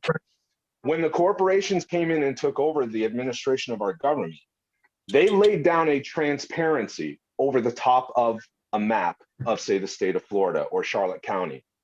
And instead of having meets and bounds, they broke it up into subdivisions and plats, so that now my property isn't described as 180 feet south of the meeting of Chard Terrace and Anderson Avenue to a point 75 feet south along that road to a point 120 feet east. Those are not the meets and bounds. Those are the meets and bounds, but that's not how my property is described. My property is described as like lot 21-64 of subdivision, something that doesn't even exist here, that no one would ever know, because it's all just made up crap on a transparency that the government laid down over the top of the map. And then they sold us that. They sold me plat, whatever. They didn't sell me the meets and bounds of my property. And because of the way that we're educated, everything that we're educated in school, this is a point that was made earlier, is an effort to produce productive citizens. That's all that schools are there for, is to create productive citizens. And when you have eyes to see, you know that a citizen is a slave. And a citizen is not a national, one of we the people. A citizen is part of the government. That's what they're there to create, because no one will ever teach you what you need to know to escape their control, ever. When they did that, according to the Uniform Commercial Code and all that, the addresses that we all were taught to address to our house, with the inclusion of a zip code, is actually the 2 square feet that resides inside of your mailbox. It's federal territory. That's actually the federal land that you claim to reside in that makes you a citizen of Washington, D.C. when you claim to be a resident. Your mailbox is part of the United States corporation. It is owned just like an embassy. That's why it's a federal offense to take something out of someone's mailbox. Or put it in. Because when we're claiming that I live at 5372 Chart Terrace 33981, I'm claiming that I live inside of that mailbox. It's all been done through deceptive and covert means, just like JFK tried to warn us about 60 years ago. You know, but here we are. It's a brilliant plan by them. Oh yeah, I mean, Brilliant. if you're intellectually honest, you really have to almost admire how elegant it is. And I mean, this isn't something that's new, that was started in America. This isn't something that was new when it was started in England in 1666. This is something that has gone on for thousands. This is the way that Rome operated. And it's my contention that this is the way that Babylon operated as well before that. Yeah, technically, I think this actually goes back to Moses coming down from the mountain and them worshiping the golden cow. And the golden cow represented equity and money and business and power. And they were worshiping, the things of the earth instead of worshiping the truth and justice and righteousness. And that's the allegorical metaphor of fallen man. Yeah, it's funny that you say that, because last night I was almost overwhelmed with the idea, because you mentioned it, that the Constitution begins with we the people and ends with the 10th Amendment that says that all rights not enumerated herein are remaindered to the states and to the people. So the Constitution begins with we the people and it ends with we the people. And the way that you put it, we the people are the alpha and the omega of the government. That's exactly okay. We are the God of our government that we created. And allegorically, if you read the Old Testament, you will know exactly what happened with our government. Because just like God's creation, who rebelled against him and thought that they could do their own way and go and worship their own crap, our government, our creation has done the exact same thing to us. As it always does when it's allowed to run free like a little tyrannical puppy who wants to piss and crap everywhere and eat the walls. Yeah, and what's funny is they wind up worshiping the same Moloch. It's crazy. Oh, okay. So yeah, essentially, you know, it's interesting. I actually wrote a paper recently where I was talking about this, and I was like, you know, I've always had this premise since you and I started talking, and me and Mike didn't talk. I mean, me and Mike went to high school together, but we didn't talk for years. We just ran into each other. And I told you, and you know, I told him in the beginning, I was like, I have this conceptual premise that the Bible is actually a technical manual, allegorical real and allegorical technical manual to build a sustainable society of individual rights and their relationship with their divine creator, but to actually build a government. You know, and it says things like the city that came down from Jerusalem, or the city that came out of heaven, the New Jerusalem. This is talking about cities. It's talking about lands. It's talking about all these things. And, you know, essentially, if you look at it as, you know, the creator is the divine creator of the universe, then we are of the creator. So then if you take that procedural technical concept and you move it down to the birth child of the people, you would call it the United States government is the birth child of the people. And essentially this is where we're going to get into our little, I know exactly. concept. I know. Yeah. So it's funny because he said this one day, he said, do you know where Washington DC is between? And I was like, yeah, it's between Maryland and Virginia. He goes, yeah, you mean like the Virgin Mary? And I'm like, that's actually really interesting. And it was more interesting. More than that, because it was given birth. Yes, it was given birth. Exactly right. So not only that, it got even more interesting because yes, it does. In Revelations, I always said, I kept telling my girlfriend, I feel like when they say they're virgins, that they're actually Virginians. I've been saying that for a year, over a year. I'm like, I think they're Virginians.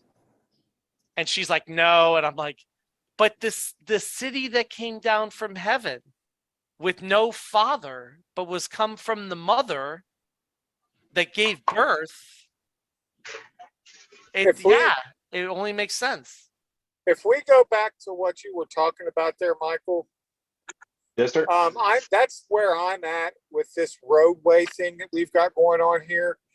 We have they're trying to determine is a dedicated, non-accepted, self-maintained public access right-of-way. I'm familiar. What does that even with mean? it.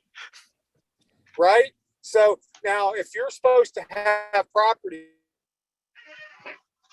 oh, you're breaking up. Take care of that property. Well, you have to take care of that property, right? Yeah, you have to maintain it. Right. Okay, but everybody else gets the enjoyment of tearing it up for you. That's what I'm from. Yeah, that's what I am. Yeah, I'm somewhat familiar. Bob's kind of briefed me on your situation a little bit, and yeah, there's clearly emoluments violations going on there. There's clearly something there that somebody wants to hide, and the best disinfectant is sunlight. Right. So, yeah. And trial by jury. I turn around. Yeah. So they say that you own your property to the center of the road. That's the way they like to declare your property. And then they want to keep the easements and the right of to use it and keep you a 30-foot setback from any easements and all this other stuff for future developments. Well, then they say taxes on it. Yeah, we lost you there, bro. Then they charge you taxes on that, right? So they say to the center of the earth, right? That's debatable. That's debatable because unless you hold an allodial title to the center of the earth. unless you hold an allodial title, because if you hold a deed title, then what you own is only the first 6 inches of topsoil. You don't have mineral rights unless you have the allodial title to your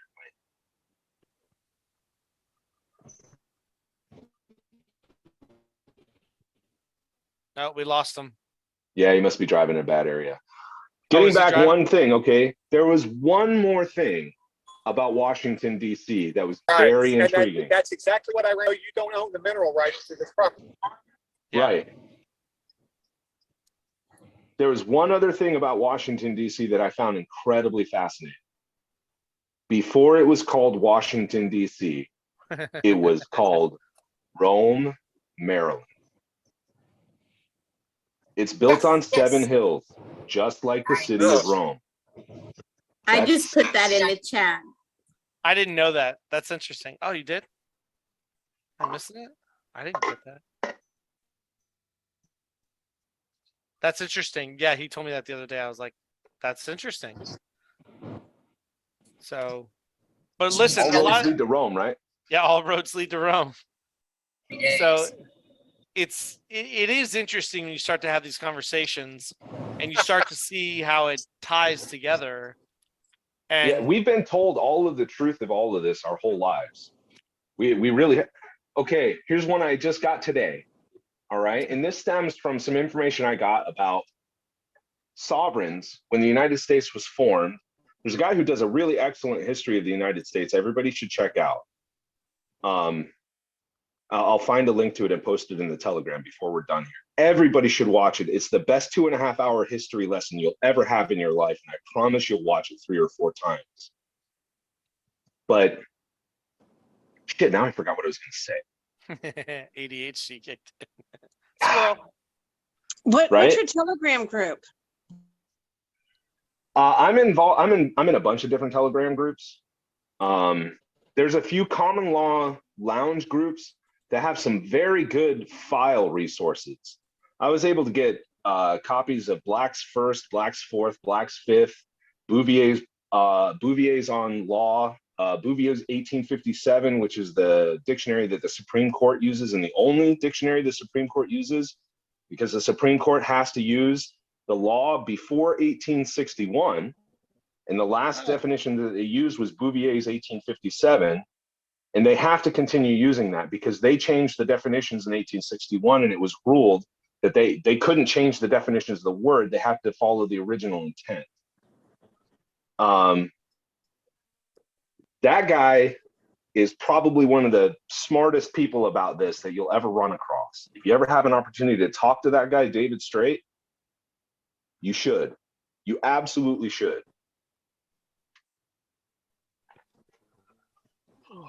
Well, we need someone like that to take on Illinois because we have one of the most crooked governors. Yeah. Okay. I'm sorry. I Around. remember what I was going to say.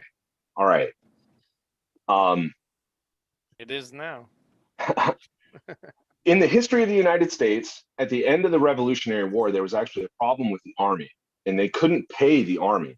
It wasn't until they were internationally recognized and were able to get a loan, I think from the Dutch, before Washington could actually pay the troops. Yes, that was John Adams. He was delegate of France. He went to Holland because him and Benjamin Franklin had gotten in a fight.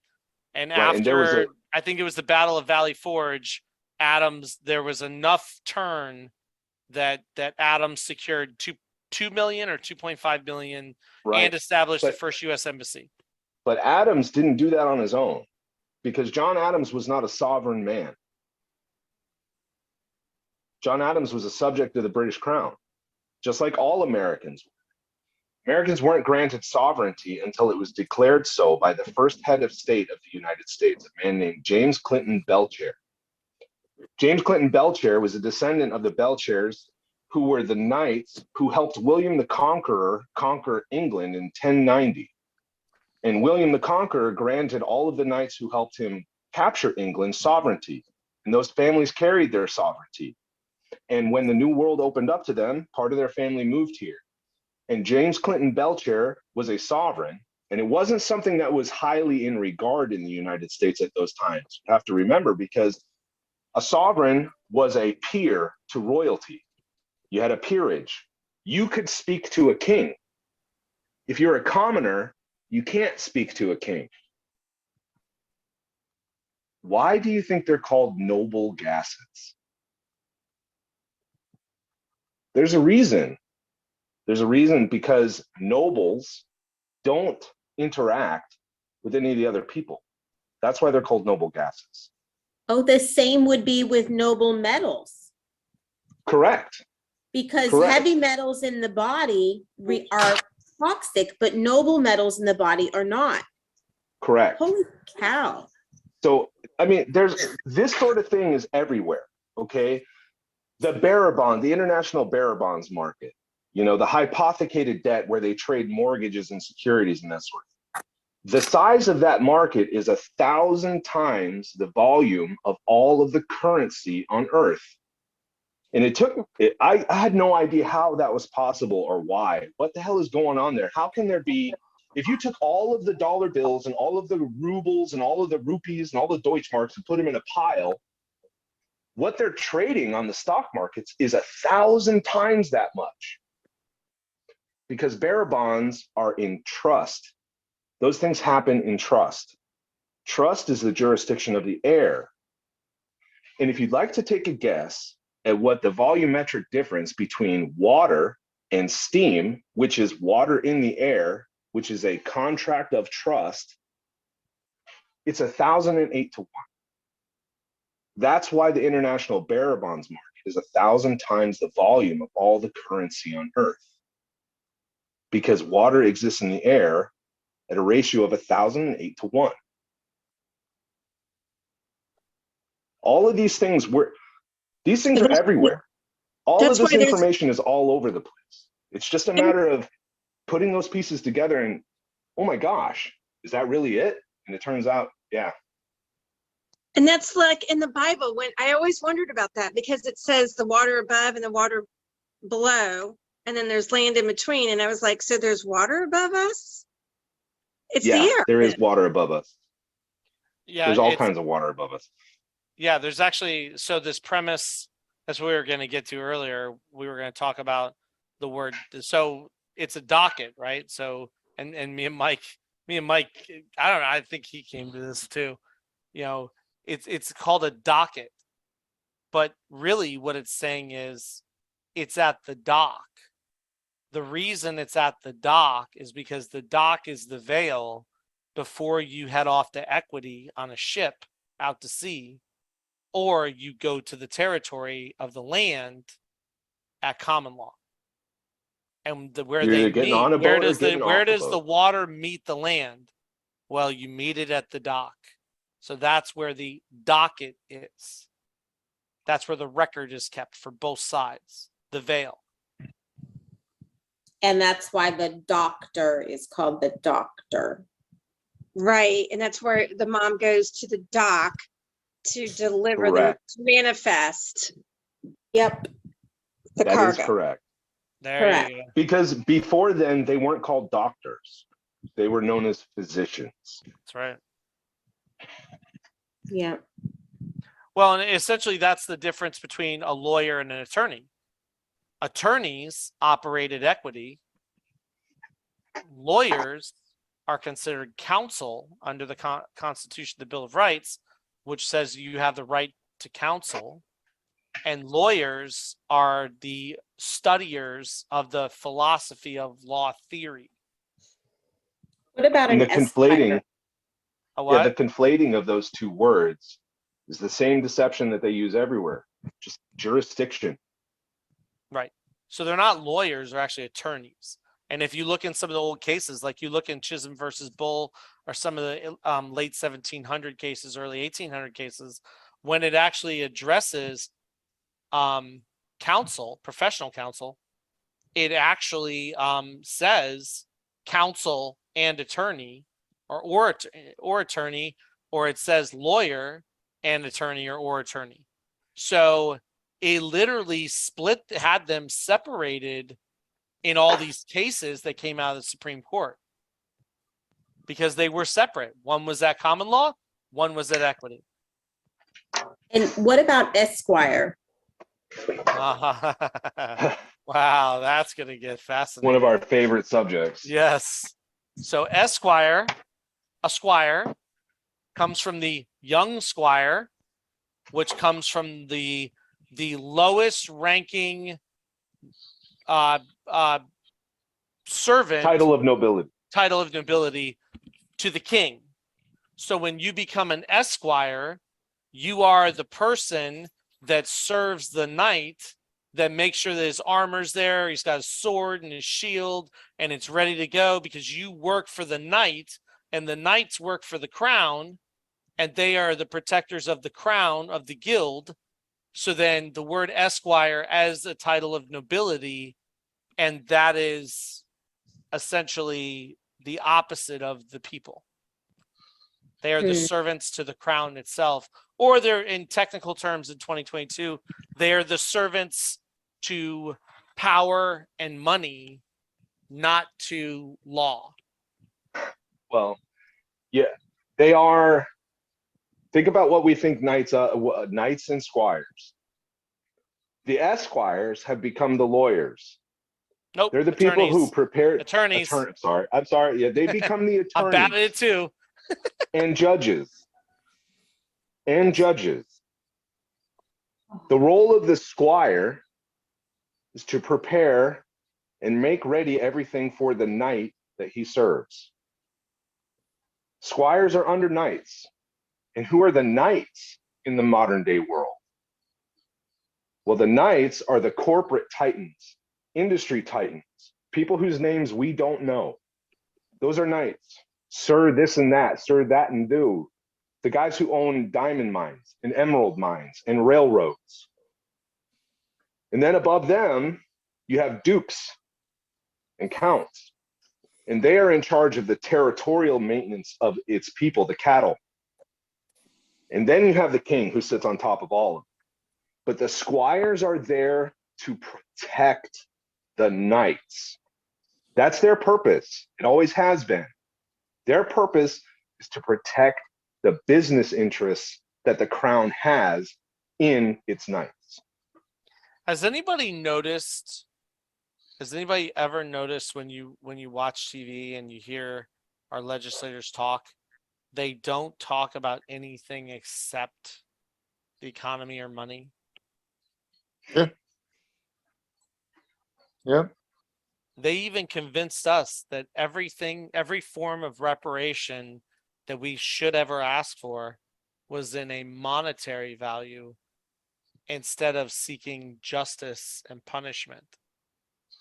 They are trained through these law schools to actually have that concept where all things can be measured in money, and justice, it doesn't exist. That is justice. I was reading Plato today, Statesman. Yes, and they make clear it's book. been known for 3,000 years that the state cannot give true justice. Only equity between men and an amenable agreement between men who have a disagreement is actual justice. The state has to intervene. There's always a compromise, and nobody gets justice. That's correct. That's been known since Plato. And that's Socrates was talking about it. That's the common law of I that you're talking about. And that's the sovereign way they teach that. Yeah, the problem with the word sovereignty is that, so when you use that word, the way that they're construing it is that not only are you like not a part of the United States, but you take this premise that you are your own independent nation that can basically do whatever you want with immunity. Impunity. Immunity. Yeah, you cannot be. You could do anything, and no one has any authority to say anything to you. That's the premise that they're taking under it, which is simply not true, because there's still an inherent. You can't just go out and start shooting people and think you're going to get away with it. Well, okay, I think that all comes though back to the fact that in order to be a sovereign, you have to unravel this thing all the way back to where it started. The reason that we have Sestake Trust and all of that stuff, when Pope Innocent II claimed all the earth, all the land of the earth, and put everyone at sea in what's called the Unum Sanctum Trust. Everybody should look that up. It's very important. It still affects our lives 600 years later. When he created that, he cast all men at sea.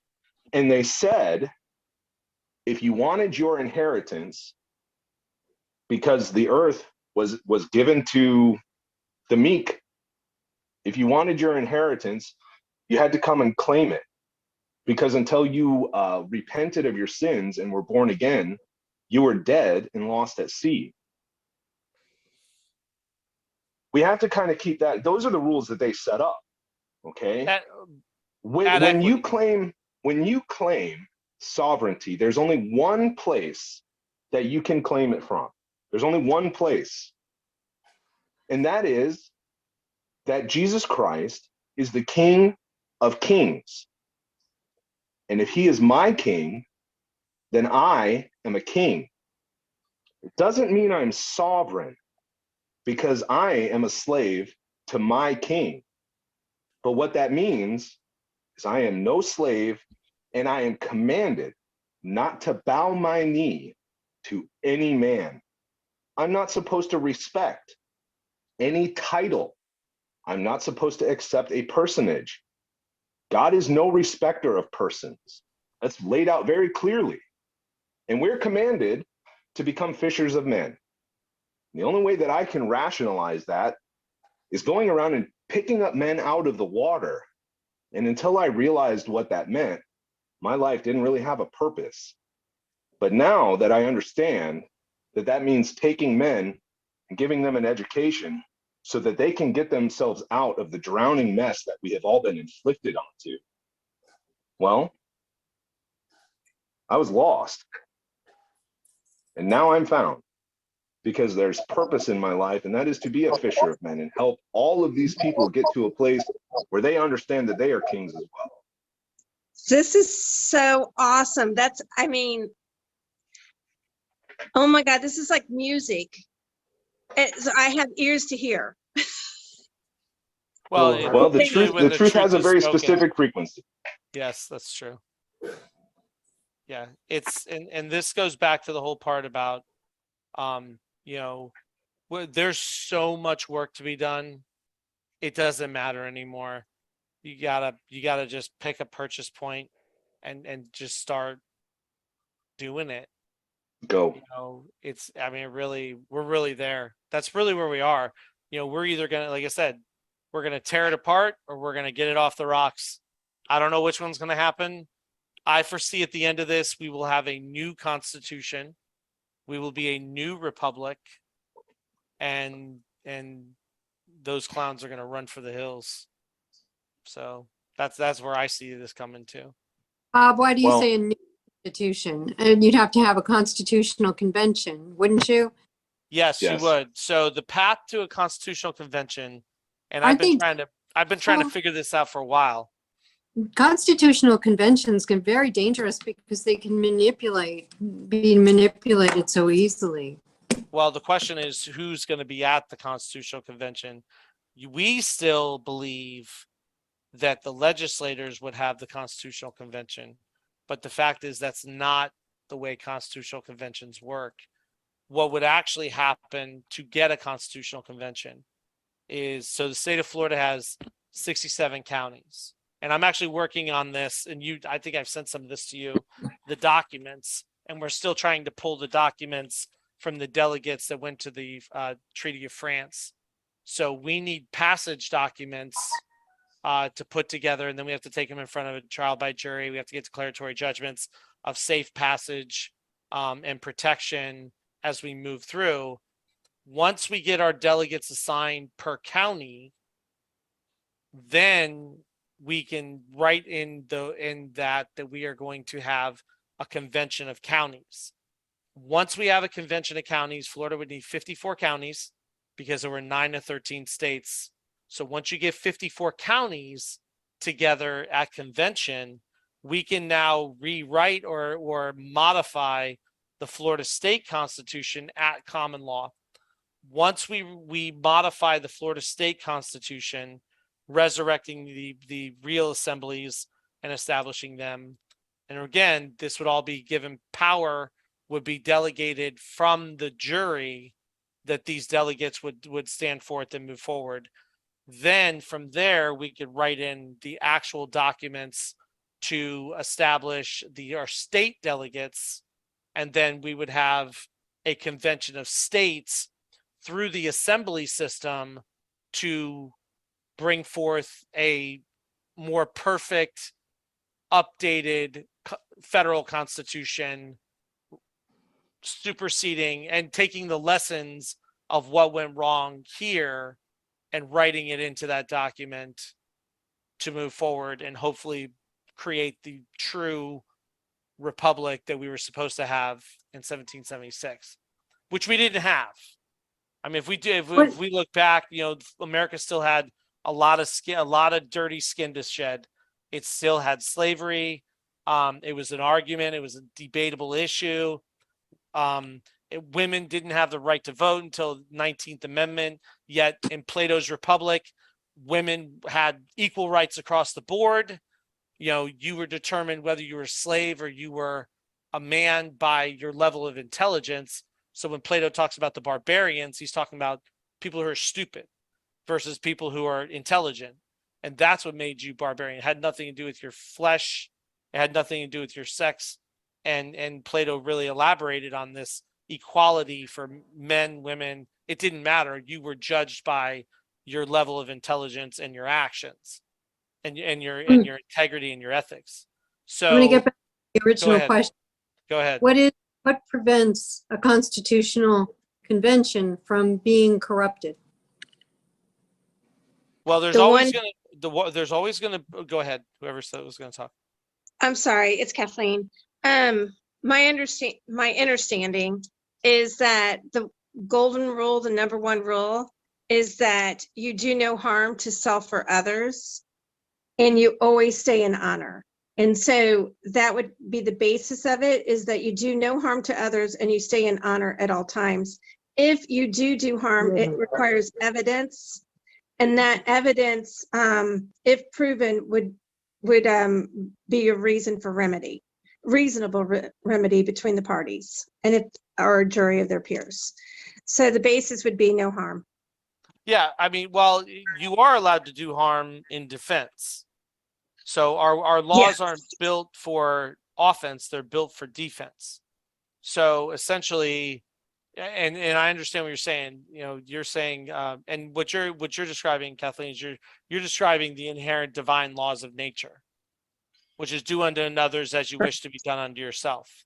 Yes. So yes, that is the divine law of nature in its basic construct.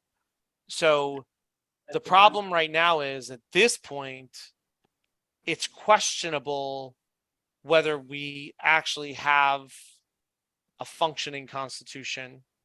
Number two, in 257 years or 245 years, we've learned a lot about wordage, and we've learned a lot about things that were left out of our Constitution that really need to be redefined and updated and brought in. The philosophical concepts are there, but we have to upgrade it. We have to put in an upgrade, because obviously it wasn't clearly enough defined that we didn't get off track. So Okay, we're gonna but have to go back and do it. I think maybe to answer your question, the only thing that's going to prevent this constitutional convention or a constitutional convention from being corrupted is the same thing that would have prevented our original republic from being corrupted. And that is a dutiful and diligent and attentive body of we the people who are holding the people in charge accountable. The one thing that we know that we can count on is that power is going to corrupt. We have to be vigilant. That's what's necessary. We have to be vigilant. It's not our fault necessarily. We were born into the complacence that we were born into because that was the way it was. But somewhere along the line, we lost our way and we got lazy. And all of us are fat and stupid now. And that's unfortunately the way it is. But the way that we are planning on structuring this is not that everybody in the state gets together and votes on one guy and it's a popularity contest, and whoever paid that guy the most with special interest gets their stuff taken care of at the Constitutional Convention.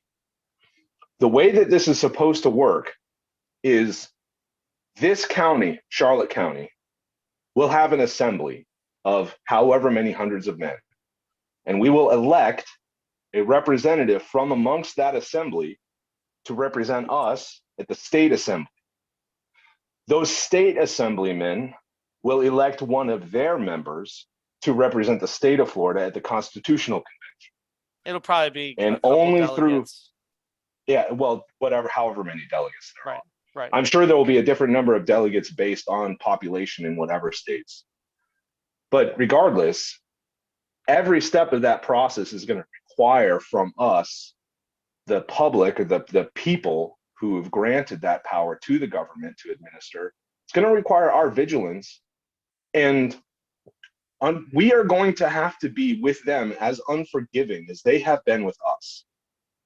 We can be forgiving to the men. We can be forgiving to the women. We can be forgiving to the entities that are flesh and blood. But to the administrative position, we can have no tolerance for tyranny. We have to be absolute in it. And that is when a public servant steps out of bounds, they're held to account. It doesn't mean that I don't think that means we need to cut their heads off in the middle of the street.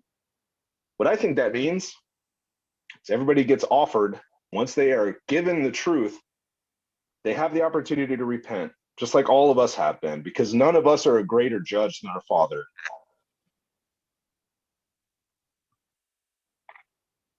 Yeah. That was really good. So we're gonna have to make some real decisions as this thing gets kicked up. And if we want a convention of states, we are going to have to get a convention of counties that actually bring forth delegates. And it's not the delegates that they serve to us. It is the ones that we trust to go forward. At this point, our voting system is so dilapidated. Think about it. We are only getting, what they serve up to us. So we're not even getting real representation because the system's so infiltrated at this point. So that's an issue.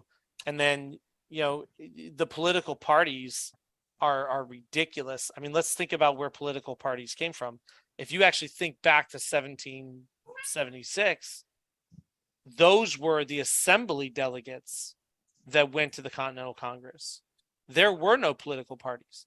Political parties were birthed out of the White House. And then they have exponentially expanded themselves down to every single, and they were toxic from the beginning.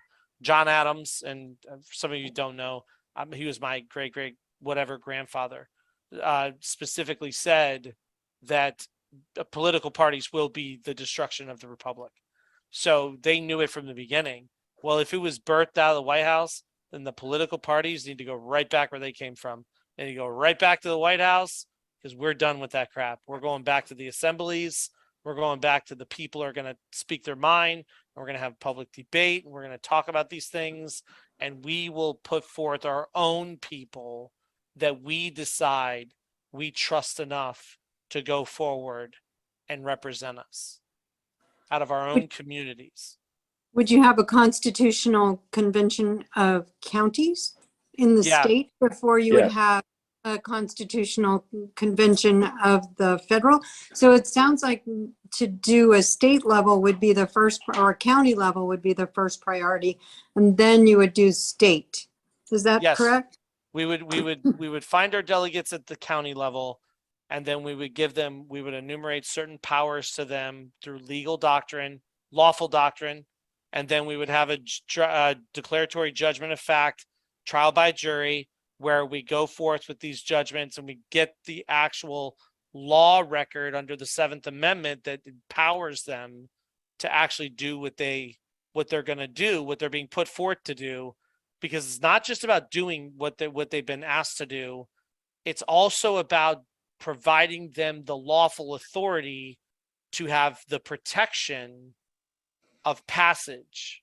And this goes back to delegates going overseas, right? Where they have to have the protection of passage. And because we have a corrupt government, we're going to have them, they're going to have court orders that are at trial by jury to give them passage to make these decisions, or you're going to have the dumb public officers going, they're committing treason, they're doing this, blah, whatever stupidness they come up with.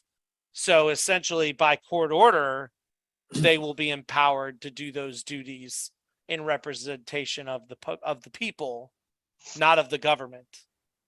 And then from there, from the county level, in your convention of counties, so Florida, technically by numbers, if there were 9 to 13 states, Florida would need, there's 67 counties, you need 54 counties to converge in delegates, and then those delegates would be sent forth with directives, whether it is to modify the state constitution, whether it is to make a new state constitution, whether it is to consider retroing ourselves back to the original state constitution with some adjustments, whatever comes out in deliberation. And then from those 54, now you have to ratify greater than 50%, or no, 70% of them to ratify the changes.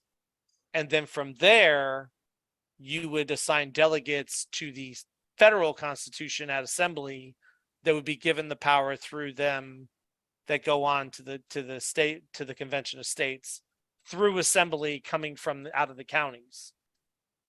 I think another thing to look at too is you got to decide, I mean, are you going to have one delegate per district, or are you going to have two, or you got to decide how many delegates it takes per district.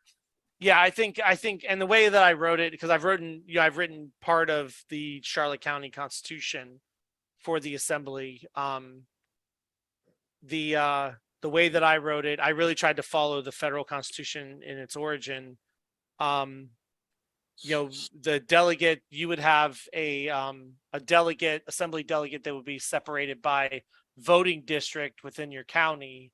And then that delegate would actually be the person that the people went to within that voting district.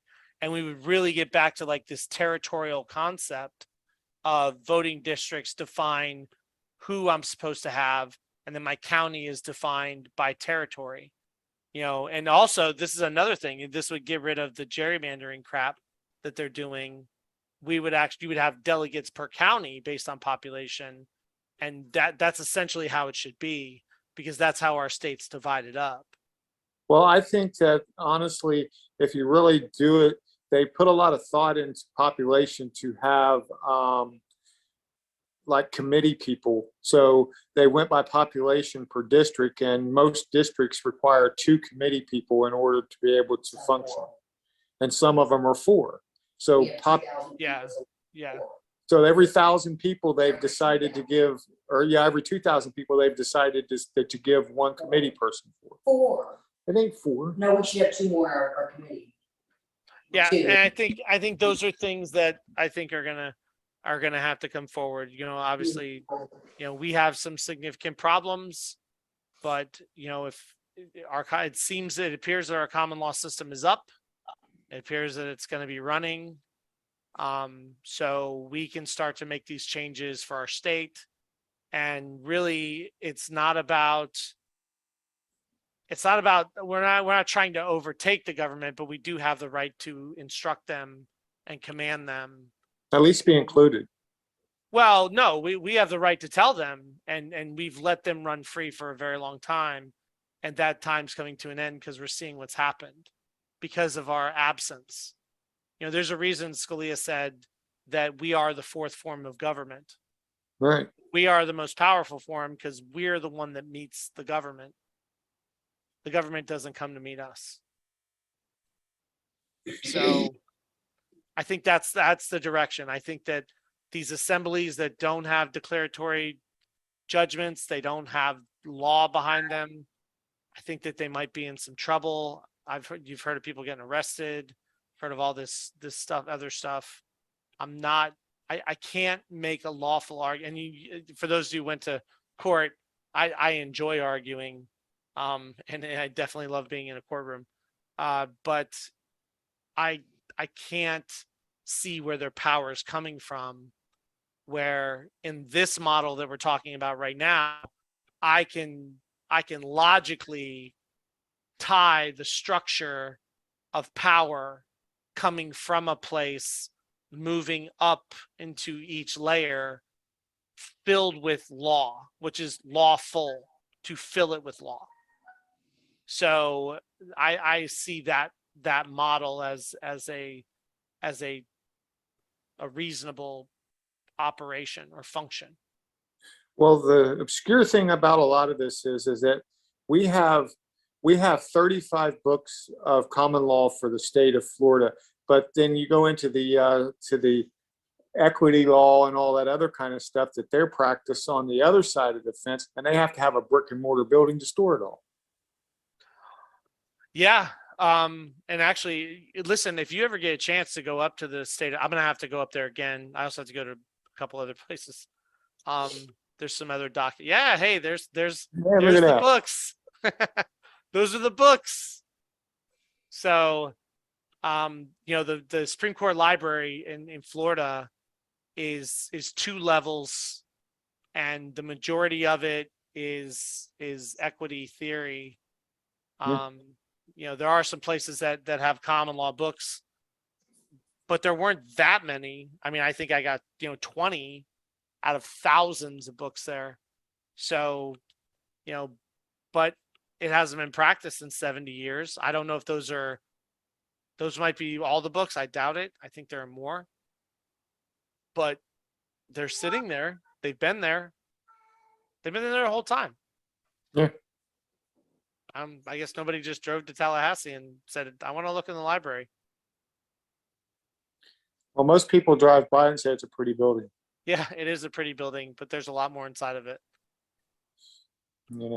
So, Okay. but that's what I see. That's where I see this model going. See, everybody asked their lawyer what they should do, and the lawyers all told them, no, don't do that. Right. Then 30 years later, nobody remembered it was a possibility. And now 40 years later, even the lawyers don't remember that it exists. Right. Yeah. Right. Yeah. Luckily, listen, I pulled a fast one. I kind of pulled a fast one on them, getting the books out. So because of my ADHD, all my books have to be in audio. I have a book scanner, so I had to scan them so that I could PDF them, so that I could be able to listen to them, because luckily I retain 80% of everything I hear. So because of that, I was able to go in for a week and walk them right out the front door, and they were happy to let me have them. So that's where they all came from. And I mean, they should have been happy to let you have them. I mean, geez. Yeah, you know what? I'll post the drive link. Until the DOJ finds out that he hasn't. What do you mean? All those books are out of copyright. It doesn't matter. And I don't know. Here's the best part. They're gonna come to your house just like they did Mar-a-Lago. I have people say stuff to me like, you better watch out. I'm like, you realize I've given away everything I've had, right? It doesn't matter anymore. What are you gonna do? Really? It's already in the brain now. You got it in your brain. I mean, there's probably hundreds of people that have those. But here, I'll put them up on a link. Anybody wants them. See, that's what I was talking about right there for the background on one of your pages was. There's a picture. Yeah, it was that flag right there. That is technically speaking. That is the original. That is the Peace Florida Confederate flag, because technically the South and the North never signed a treaty. So if you go to that, if you pull that link, it'll drop you into a Google Drive, and that Google Drive will hold on. That Google Drive will give you the books that I got out of the Supreme Court library. So whoever wants it, you can have it. So yeah, that flag is the Florida. So Florida was part of the Confederacy. I don't know if anybody knows that. And Florida actually did not have slaves until after the Civil War. It entered the Union in 1862, I believe. No, I'm sorry, 1845 as a non-slave state. And interestingly enough, Florida's governor on April 1st of 1865 committed suicide. He left a book. Hold on, I will share that book with you if you're interested. Michael's just flipping through all kinds of flags. He's like, tell him about this. Let's see here. Let's see if I put it in here. So there's a book called The Governor's Message that was written in 1862. Now it's on this one. It's on another one. Give me a second. Yeah. And in that, he actually talked about Lincoln and Lincoln's cronies and what they did. And I was on a podcast the other day, and I brought up this subject, and the subject was, so the Constitution says that that the president is the president's commander in chief of the military, right? Who says yes? I'm gonna put a poll out. Who says the president is commander in chief of the military? And now you're all second guessing yourself because you're like, there's a reason. No. The president says he is. Yes, the That's president right. does say he is. He's about the only person. Good. So who else? Anybody? The president of the United States is not the commander in chief of the military. You better read your Constitution. It It's says Congress. that that's Congress right. enacted. Congress must declare war to give to recall the president and give him the authority over the military. Yep. So Then he gets the briefcase. so Red button. now the question really becomes, on April 15th, 1861, Abraham Lincoln signed a proclamation for the establishment of 75,000 troops to invade the Confederate States of America. If Congress did not pass a resolution putting Lincoln in charge of the military, because they're in charge of it, how did Lincoln lawfully do this?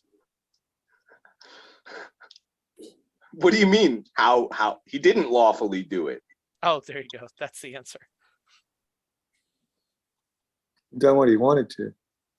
Don't they There's still always? remnants of that everybody here is familiar with too, because to fund the Civil War and to fund the armies in the North that they were importing from Scotland and Ireland and that sort of thing, they sold war bonds on the 1040 form. That's where we make our voluntary contributions to their war chest. Yeah, there is. Yes, that's April 15th, 1861 was essentially the fall of the American Republic. See how conveniently everything is peppered out through our society?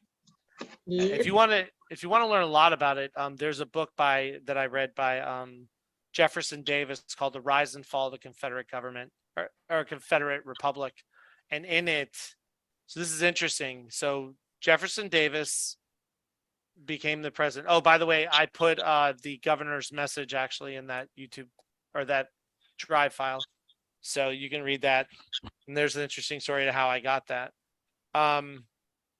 So if you read Jefferson Davis's book, he actually sends you to certain places and starts telling you, like, go look at this, go look at this, go look at this, go look at this. But what's really interesting is that so the Freemasons, and I know they've created all this crazy controversy about the Freemasons, but essentially the country was built by Freemasons. So the Freemasons were kind of like extinct at that point in time until a gentleman by the name of Albert Pike resurrected the Freemasons when he wrote a book called Morals and Dogma in 1878. The exact same year that Jefferson Davis wrote The Rise and Fall of the Confederate Government. And there was a third book written by a gentleman who was in Texas, who was actually from the North, who joined the side of the South. And I can't remember his name, but he wrote The Life of a Confederate Soldier. So in it, all three of these stories match up, and all three of their facts that they send you to line up. And it's very interesting. So Jefferson Davis was never tried, but he was arrested 30 days after Appomattox. So by May 15th, Jefferson Davis was arrested, but never tried. John Wilkes Booth ended up dying along with whoever helped him. And the only person that helped him that survived was Dr. Mudd. Dr. Mudd was taken to Fort Jefferson. And I don't know if anybody's ever been to Fort Jefferson around here, but I've been to Fort Jefferson, and I know exactly where Fort Jefferson is. And it is in the middle of the Dry Tortugas, south of Key West. Okay, so that's where Dr. Mudd was sent to. All right, so I don't know what stories Dr. Mudd had, but when you get into this thing, what you start to find out is the Civil War was not about slavery. The Civil War was about money. It was about the golden cow. What was happening was they had built rail lines that all went north into the northern shipping yards, and they had developed the northern ports, which, hey, by the way, the most developed ports in the United States are technically the northern ports still to this day. So then they were shipping the agriculture up there, which, oh, by the way, one of the primary exports of the United States and one of the primary textile products in the United States at that time was called hemp. Just so you know, they were making everything out of it, and it grew wild in the United States. So that's why they don't want us to have marijuana, even though I've never smoked marijuana. I really don't care. So anyways, so they were shipping up there. Well, what happened was they started creating micro companies that were like weight and measure companies or this type of company, and they were charging fees to limit the amount of product that was being sold. Essentially, it was just scam shell companies to charge fees. Literally what they were doing. Well, that was the big argument. So then the South was mad because they were like, you guys are charging us all these fees. You're doing this. You're shipping everything overseas. Blah, blah, blah, blah. There's all this argument between them. And that was the crux of slavery, or of the Civil War. And in fact, there were more slaves in the North than there were in the South. Not only that, Massachusetts, because it was written into their Constitution by John Adams, never had slaves. They were never allowed to have slaves. So it's the only state in the entire country that did not have slaves. There were some other international interests involved too. Oh yeah, it was all international interests. France and England were trying to conspire with Russia to break the United States up into 3 territories and give Russia control of the western coast of the United States. And Alexander II, who was the leader of Russia at the time, he knew that if England and France were to be given the control over the southern states and the cotton production that they had there, and if Russia had been given the western coast of the United States, which was not developed and didn't have the agriculture that it does now, even what's left of it now, it wasn't the abundant producer that it is now.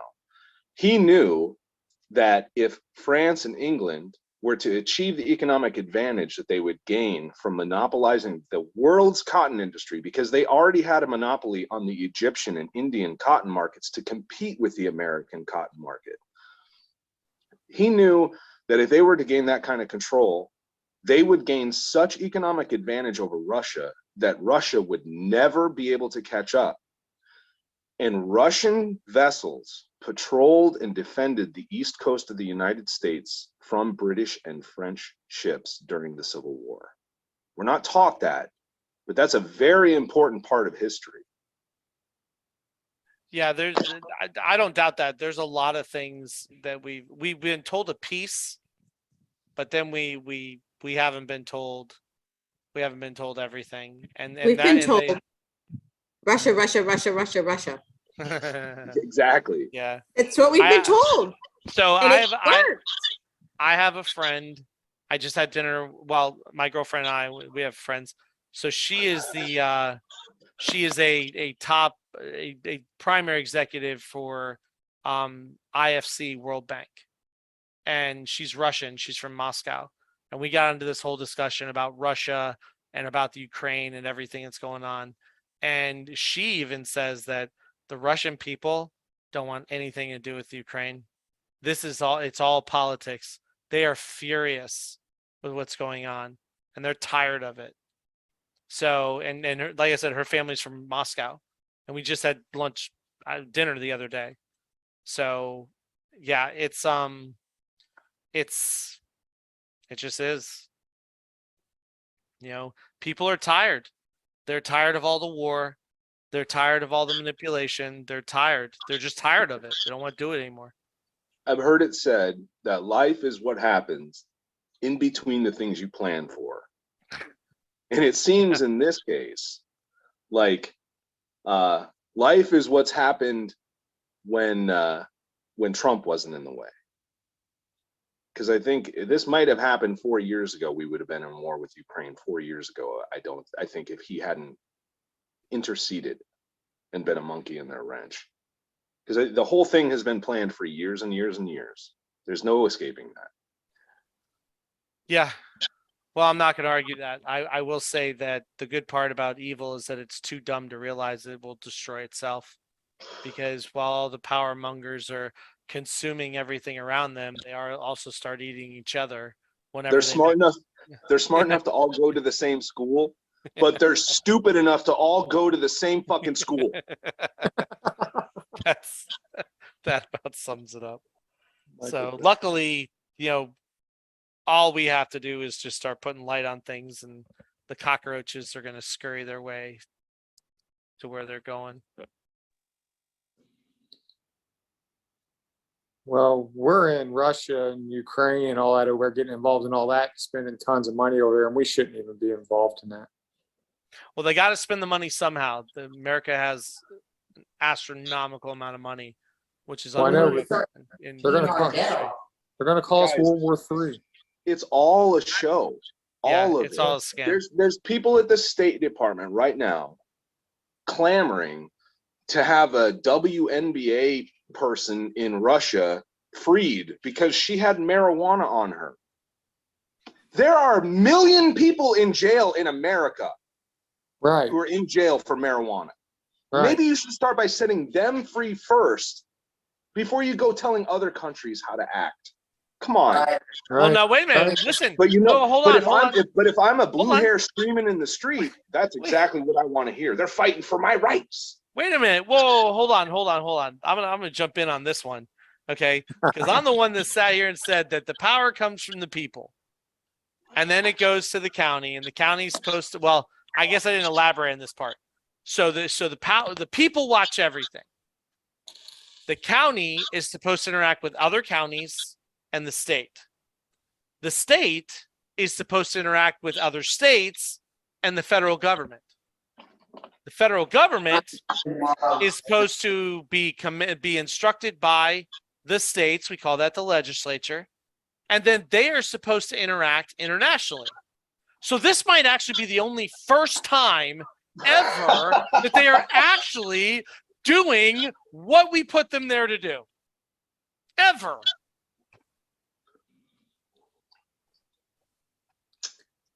I'm sign waving tomorrow. You picked a fine time to leave me, Lucille.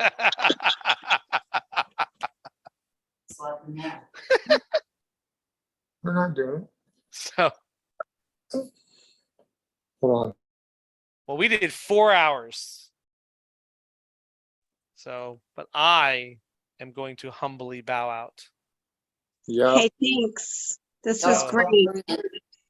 Sign Listen, waiver. if anybody wants, because I think this is more than just an assembly meeting. This is actually like really great conversation. It is. If you guys send me, you put your email in the chat, I'll put y'all on a list, and then we can get together. Maybe we'll get a bigger group. Maybe we'll have more people and we can have more discussion. So it's up to you. I- Here I comes sent- one. Night, That's Carl. Kathleen. Hi. Good night. Night, everybody. Hey, thanks so much. This was great. I learned so much. Really appreciate it. Absolutely. I enjoyed it. I loved Hey, it. Nice Kathleen. talking, everybody. God bless Yes. y'all. Have a great Bye. night. Good night. Bye, guys. Good night, Kathleen. Jeff. Good night. Huh? Hi, Mary Ellen. Thanks again. Good night. Good night. Hey, Fran. Fran. Nope. She's not listening, is she? Too late. Yeah. She's still sitting there talking, but she. Okay, I unmuted you. Yes. Oh, well, thank you for the privilege. Tracy wanted me to remind you that tomorrow is a sign waving. Hi, Jeff. If Okay. Jeff gets away, What time? 4:30 4:30. at 776 in Gasparilla, and now a super day. Super day on Gasparilla. What time? I'll have- 4:30. I'll be there. It's right around the corner from where I live. Well, there you Yes, go. for Show David up Heyman. for David Kalin. Well, David Jeff will King? be there. I'm working. You said 4:30? Yeah. Yeah. I'll set a Yeah. reminder on my phone. I got nothing going on tomorrow, I don't think. Well, that'd be great. Yep. I guess I'll be Be there. good to meet you too. What's that? I What'd you guess I'll say? be cold. Oh, yeah, well, we'll see you there. Jeff said he guessed he'll be there because he's just been told. Yeah, you're good at volunteering. Oh, yeah. I know. Well, I've got to work. Well, He's It's one nice that- to wear the pants in the family as long as she picks it out, right? Exactly. That's it. You got it.